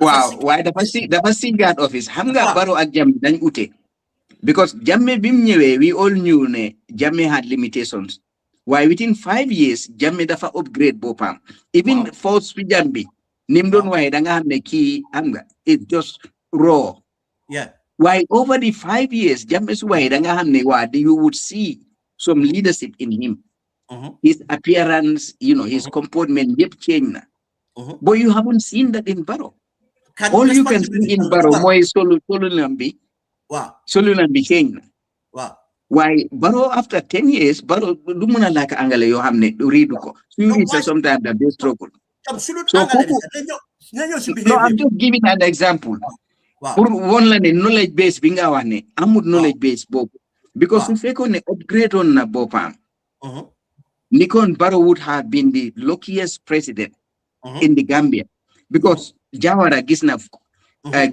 Jammeh te toog na obviously ñooñu mistake yiñ def yëpp he could have avoided those and create something loo xam ne dinañ ko now de su génnee Gambia internationally will be acclaimed. So why Barrow let you hold accountable for that. Let me give you an example. Barrow, when he had the opportunity to appoint, he went and appoint people he knew that they have not been doing good and they are willing to do bad for him. He went and got Mamour Ndiaye. The minute he got rid of Amadou Sane, he went for Mamour Ndiaye. At that present time, Muge them report to the commission, they reveal what he had been doing to Jammeh. When he had the opportunity, he knew who Alaji Cisse was. He appointed Alaji Cisse directly in the same position. Young man, they're going to put something change, they're going to have something different. After every other person he appointed, I think Fofu, we as citizens, as civil society, we making that mistake because I'm that slogan never again. Lolu nyun comme linga partev, I'm the partev ya give you example. Ne sonko amut kim ragal sudu guy partev because that ham new in position. Sonko agjoma limne ka president yep hamna ne partev nyoko fatek. Ti amna ni mode fe partev suñ ko joxe gannaaw waxuma du wina su tawe solo de but dina struggle. So su fekkone ñun Gambian that never again slogan fonkon nañ ko and taxaw nañ ci ni kon Barrow du doon def yi moo def waaye da nga gis ne léegi fi mu nekk ni the way he's talking xam nga like li nga that sense of entitlement du ko daan am waaye ñun ñoo ko lifin ci loolu because dañ dee def benn we accept it. Second, for example, Gala said, send demonstration. See, no, why not? Support. Why being do the problem? After government be fall to learn. No, why because Gambian be. The point one is accountability. It's accountability. Barrow Sibopam la for accountable Sibopam. Barrow is intentionally. He chooses to do those stuff. He chooses to do them. Because he himself is implicated in the reports. He implicated in other issues. The reason he is putting these people, holal tay luma publish about the way he was Lumani national security, the consideration of boy is more about political than the quality of the people. Exactly. Because of more take Bopam in that situation. And what things are not improving. Senior to the public, as you said, civil society, opposition, different sectors have failed, obviously. And it started from coalition between disintegrate, differences started to emerge. And again, as civil society, they are not a heterogeneous group. They are kind of different interest groups. What a leadership be, responsibility to manage all the situation. Civil society, some of them are worse than politicians. Because honestly, it's like sometimes suma hold with a DJ be amga. Dumade bugawa if Gambian politics are. It's like the just buganeka in the background and just let things. Why again Lulutamit is a betrayal to the country. Because you what I was saying, what would you Tom, that's the feeling more absence in the people. Man society the mo gomne. Lu ñoo wax ne majority be model why that majority are influence. Choice, suñ la joxe choice, suñ la ne am nga choices why xamulo noy selecté sa choice. Bon choice bobu amul njëriñ. Society lu ñoo wax ne society naka majority bi ñoo ko amé why a minority ñoo dé determine. Minority ñoo dé form leadership. Minority ñoo dé form political party ñoo dé dem to the majority convince them. Failure be nak fum am senior to governance we expect the minority bo xamne ñoo nek in leadership or wara nek in leadership moy the educated people just money educated bayuma ci ku jang arab français adib money educated informed people just money leadership amuma sax see the highest but even at different societal level the grassroots lafa necessary. This is why da nga gis ne so demé even to the lower living ñan ñoo dé nekk in this ñan ñoo dé dem nekk yaay compine ku dem be am dara bëgguloo nekk yaay compine da nga fi ne yaay compine keneen la place ñaan la it's one of the most important mobilisation yaay compine ñooy mobilise xam nga kan mooy dem nekk MP léegi nag nekk MP dina neex di gis nañ ne at bu ne ñu yokkal MP léegi MP nañ la jox di nga am laan di nga am moto di nga am sa salaire ba yëpp baax na léegi ma dem taxaw nekk MP base waaw non you buy and rightly so, wanna attract the best of us. Dafa war attract the best of us. Suñ demul ba leadership be competitive rek, we will fail. We will fail. Da ngay waaru. léegi-léegi dama dee découragé. No, mulo décoration sol. Ma luma muna wax moy there is a problem. We all know ñep xam nañ ne there is a problem in the Gambia. We have a problem. Politicians, leadership bi, security bi, dundu gi, ak yi demee noonu, everything seems to be, not going right. So legi problem bi we know is here. So legi, your thoughts across the floor. How do we assist this question quickly because it's been bothering me. Mange whole Thai, mange gis police be ñu promote so many officers. Oh, okay. Mange gis recently ñu promote so many AIGs. So munuma understand that Gambia Police Force dafa need such a number of AIGs, commissioners, ASPs, chief superintendents. Tom dogumala man suma bopa dama ko inbox. Because man hamatuma anything about policing, like hierarchy of the policing in the Gambia. Because rank you maneke di dega sa, you musuta dega like dega leg. And it's like every small unit, I'm not and something very senior police officers. Now I don't hear about sergeants, I don't hear about inspectors. And same time, these are the most relevant officers you hear. Come out.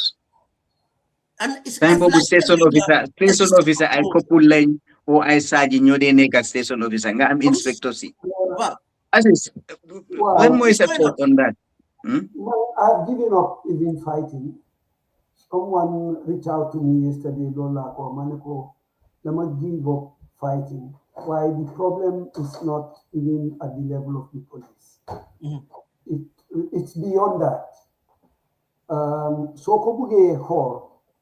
Da ngay njëkk a question the oversight bodies yi nga xam ne ñoo responsible for the security service. And that is the Personnel Management Office, Public Service Commission, the Ministry of Interior. Li nga war a question mooy, for instance, su police ñëwee with a proposal for promotion, dañ leen war a laaj, how does that align one, with your vision and your mission and the task at hand? And what is the justification? Even if it aligns with it, what is the justification? Cannot do it. Promotion shape they are politicized. Yes, but someone at that level, like a desk officer, at the level of PSC, or even at the level of cabinet, why do you need all these resources? Not only can you justify why one like an alternative way of doing things to achieve the same objective without this abuse of resources. So we will be able to put a stop to that. While I can tell you that government be saying weakness more, saying own security and safety. Let them see into election. So if police comes and say next election is going to be this, we need this to be able to protect you, they will sign any check. Why they will not look for justification. So then we can have a program on this. I am so frustrated that I have stopped talking about we should have next week should be that program. Because policing mission and vision. The other thing is we should try to ask the police, first only policing organizational structure that you follow. Where you now have AIG crime, AIG operations, you have AIG PIU, AIG service support. In policing setup, generally, these sub-units, then kind of units they answer to. AIG crime, AIG operations. Operations is about crime management. why do you now have an AIG operations and then have an AIG crime management? What are the issues? Young challenges more here. Little you are def lulu. Above and beyond that, then promote 150 people. Vacancies you in exist. Do we really need them? The demand resources for munlena fund adequate. So why ninga closer to police be can you benefit the munna nyo dem bene. It's not about that. Kanga, munna nyo be increase in salary without necessarily promotion. Last year, then you recruit 1,000 police officers. Over 1,000. Exactly. This will it does not make any difference in police presence in our streets. Okay, Aziz. Please let's have a special program on it. Yes, let's do that for next week. Let's because I am utterly Roman disappointment. I am angry. I know. Police. Yes. I am really blaming the Minister of Civil Service. King on a kind of roll out the reforms. Those reforms should be to rationalize our operations, to get Haramabai. Okay, thank you. No, let's save that. So, Aziz, let's save that. I'm not sure. Let's look for resolutions now. Way forward and resolutions to this current problem now. If in Nahati. I think, man, I'm just gonna say quickly, man, my violin be next week, inshallah. I'm not young them utilege sol. Mane, by the motor in Banadal, Yama Bulitaide. The Sumato. Well, your thoughts on this one, Balanga them. But I think, to be honest, I think civil society be citizens, they should start holding their leaders accountable. Bepare the whole leaders accountable. They should hold themselves accountable first. Come like, let's say, for instance, Gala, you gain on the demand about Bagasi, Jamei, Ninkojai, Agu, I'm going to say demonstrations. Listening at the beginning, they were very effective. And government was forced to respond very quickly. When you them beti bit gis nyomin and you get dingiro dingayo. So now is ne yo yange digle sangu bepare seto. So obviously man do manajel seriously. So lolu moy suñ problem as citizens in the Gambia. Anything lo hamne nyunko nganya diko he duñ ci de bole fulla fayda ak persistence. Te lolu dafa necessary. Nit ki soy digle sangu danga wara set. Suñ buggee am the leadership biñ soxla ñun suñ boppa dañ war a manifest those signs dañ ko war a radiate wone ne ñun lii luñ loo oote loolu la ñoo uyo xam nga soo gëmee dara nga gëm ko you are fighting against corruption waruloo nangu ñu gis any element of corruption si yow understand yeah waaye yow yaa ngeen ne xam nga Aziz dafa corrupt be pare man tom suma joxe wi di lefaan maa ko jël di ko dugal suma post so man naka laa mën a accuse Aziz dafa corrupt when man am not clean so nit ki loolu xam nga suñ buggee suñ leader si jël ñu serious we need to take ourselves serious and start holding them accountable. Jërëjëf Jeff, thank you so much for your time. Thank you. I'm looking forward to next week. Aziz, next week we I think we will talk after this. You come up with a topic and then see who we will invite from the police. Put something together and then forward it to me. Thank you, sir. All right. Okay, Jërëjëf Jeff. Thank you. Bye bye. Cheers. Bye now. Bye. Aziz, talk to me. Your observation and politics, civil society be one genatao because politician in name nyomi name duñ d'accord ci cadre pour mëna def des reforms in soxla li ko waral moy ñi nekk ci power dañoo ne opposition dañoo demand reforms to their own advantage. So duñ ci mëna jubo waaye suñ amee a very strong civil society boo xam ne dina at least come together to pressure government. Can you buy this idea that civil society should police other political parties? Parce que man loolu laa gis. Civil society, political parties are private organizations. Kenn dénku leen dara. Soon focus should be on the government parce que ñoom lañ the ruling party and the government parce que ñoom lañ jox suñ alal. Waaye li ma gis suñ civil society and in order to be like not seen as key opposition, they tend to police everyone, which I mean make good sense. Unless you fake any hate speech, they can come out after that. But other than that, man gisuma dara.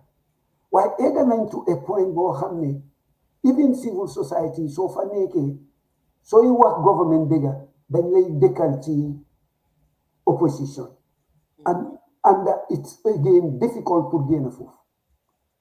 To Ben's point, man loolu that labeling naka la ñoo mën a génnee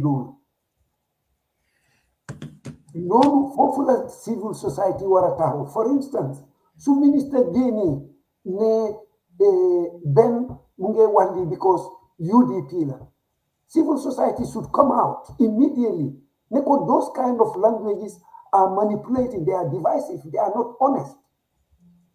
Buñ ko waxee condemn ko ci jamono jooju immediately it will go down. Waaye buñ ko bàyyee dafay festa. Ba tax na léegi almost media sax is divided. There are certain media yoo xam ne loo wax against government rek either da ngay ut place, either da nga mer or opposition yee la sponsor or you are opposition. Until you mun a decipher that and come up with a counter narrative, we will always be where we are. Then jërëjëf ci sa ñëw bi. Yes, we will be here tomorrow next week because perspective is very I'll try and find time. I'll try and find time. Please. Contribution is really, really important.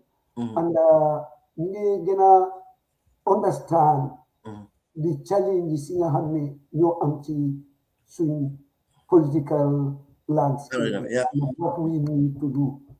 Why swing elite, our so-called elite are not honest. This so your perspective, I like it so much because being pare pour change, even government soon in the counter narrative, civil society, professors, university professors come out after government put me it's not true. You amuñu loolu.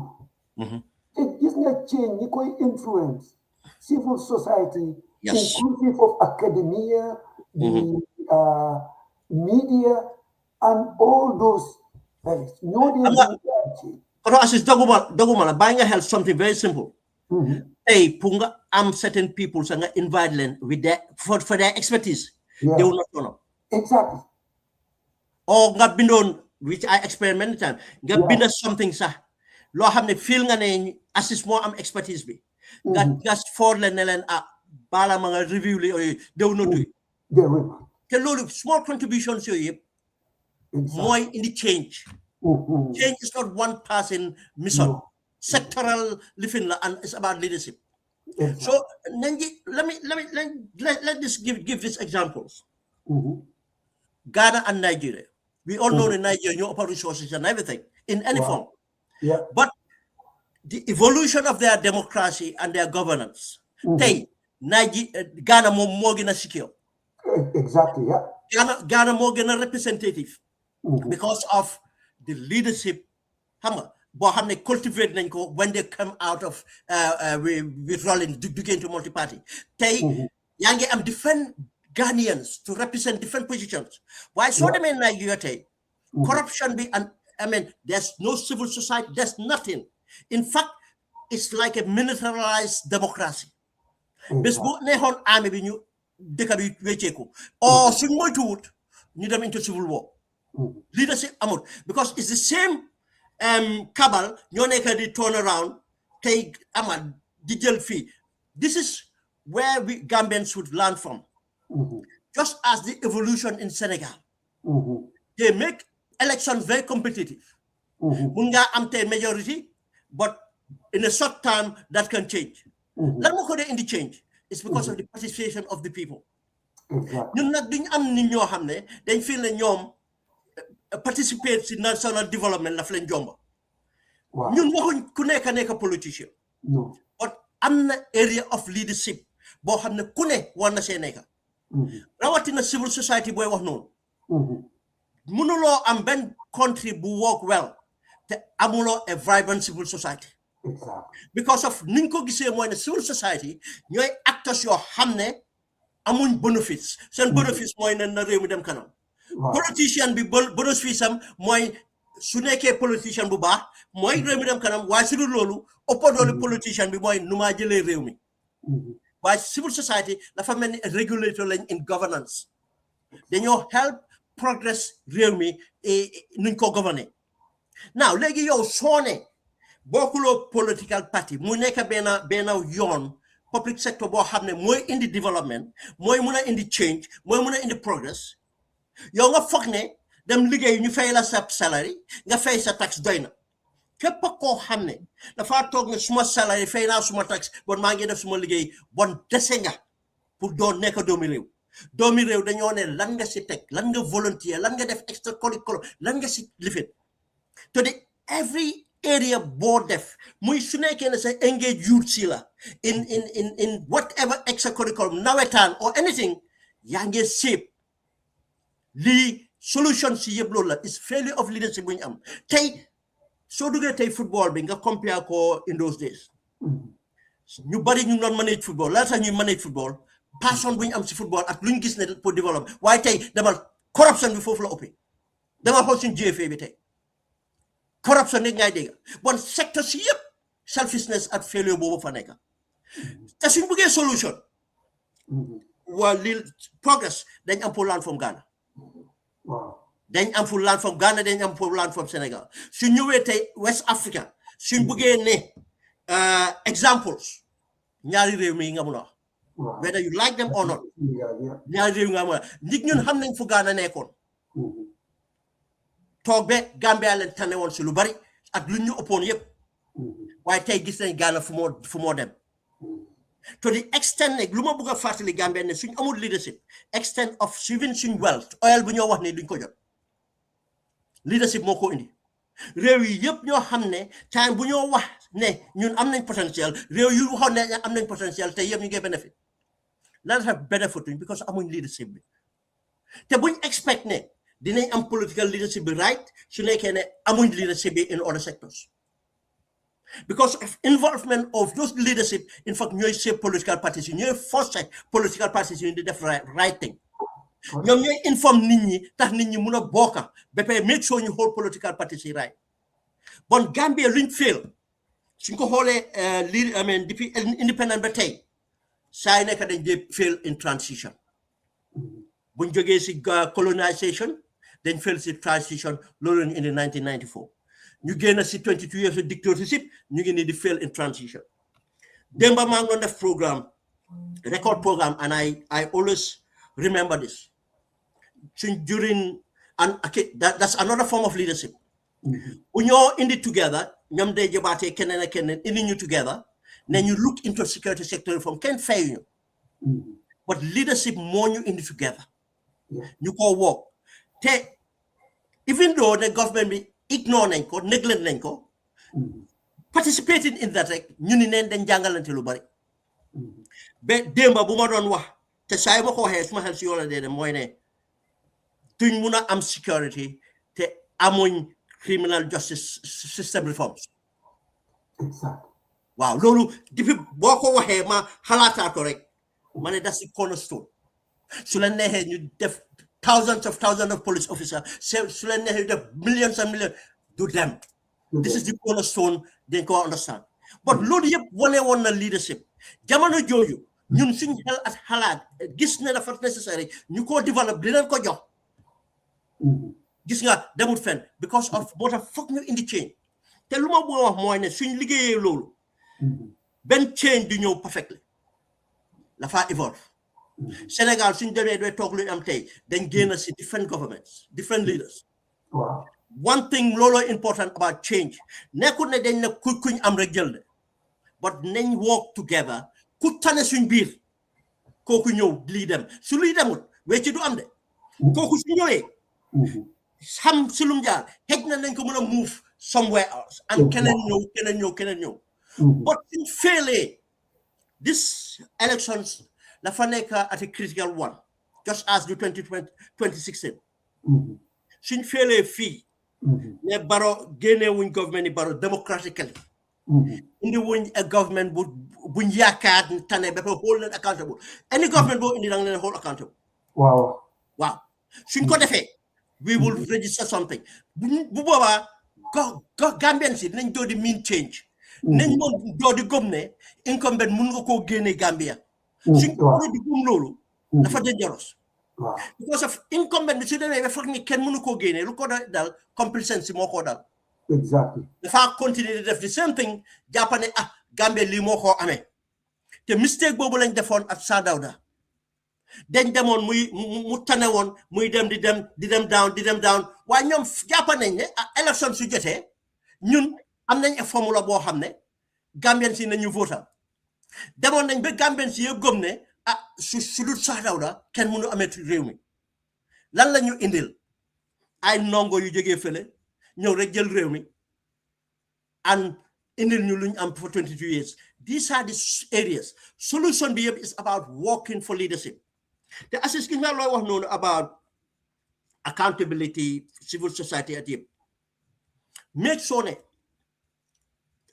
ne and yaa ngi ko waxtaan boo ñëwee ne you are very selective I am very selective on where platform bu ma toog I'm very selective on lu ma discourse ak naka laa ko discourse su ma neexoon tey su dee popularity I can go after every political opposition leader dem ba dugga foo xam ne and I would be one of the most popular waaye lu ma njëriñ because xam naa ne loolu is not a solution but we can hold them accountable better than disrespect and in fact suñ message so it will change tay we are impacting better so that when we have change we'll have better change ñaanuma yàlla toog Gambia nit ñi ñëpp jogandoor dem génne government ñaanuma ko yàlla ñaanuma yàlla toog Gambia ñu toog de soldat yi jël nañ place bi ñaanuma ko yàlla lu ma ñaan yàlla moo ne Gambian si use seen consciousness jàppante dem si ballot box bi indi about change loolu mooy promise of the future gis nañ exemple bi nu ma ko waxee Ghana gis nañ ko Sénégal te xam nañ ne ñun Gambia suñ toog tey loolu la Nigeria toog corruption la manipulation tribal religious li fi ni yëpp lan la indi tey civil war banditry and everything loolu la indi with the Nigerian armed forces di dem si almost over 300,000 mu ni nii ba tey mënuñu ñoo quell an incident because of corruption ñaata police officers lañ am su dee police rek am nañ enough to deal with that insurgency waaye duñ ko mën a def leadership is absent everything is political looloo tax nag solution bi is to have this discourse te let us not buñ foog ne nekkuñ di make impact ñu ngi make impact tey leadership moo des su leadership bi defee lu ñu war a def si opposition bi Barrow would be no more in that government su election ñu change na am but nag as we said ne mun ngaa ne choice am na election jot na choice am na but ndax jox nga nit ñi équipement nga leen pour ñu select that choice alternative bi lañ bëgg a gis andi boobaa change na mun a am thank you very much Aziz thank you Mustafa. Thank you all. Greetings from Solbaji, Mustafa and Co. Thanks for holding the fort. Great program. Sir Suleiman Ben Suare, thanks for your unwavering dedication to country. Are you Sir? Sol? Ben? I'm an Englishman. I can be Sir. Hey, Solbaji, Sol, I'll see you in court for mentioning that, man, my brother. I'll see you in court for that. All right, cheers, Sol. Cheers, thank cheers, you. Thank you. All right. Viewers and listeners, wherever you are on this planet, this is a weekly civic education program coming away from Sky Power Radio and TV services. The program is at every Saturday at 1700 hours, which is 5 o'clock UK time, weekly on every Saturday.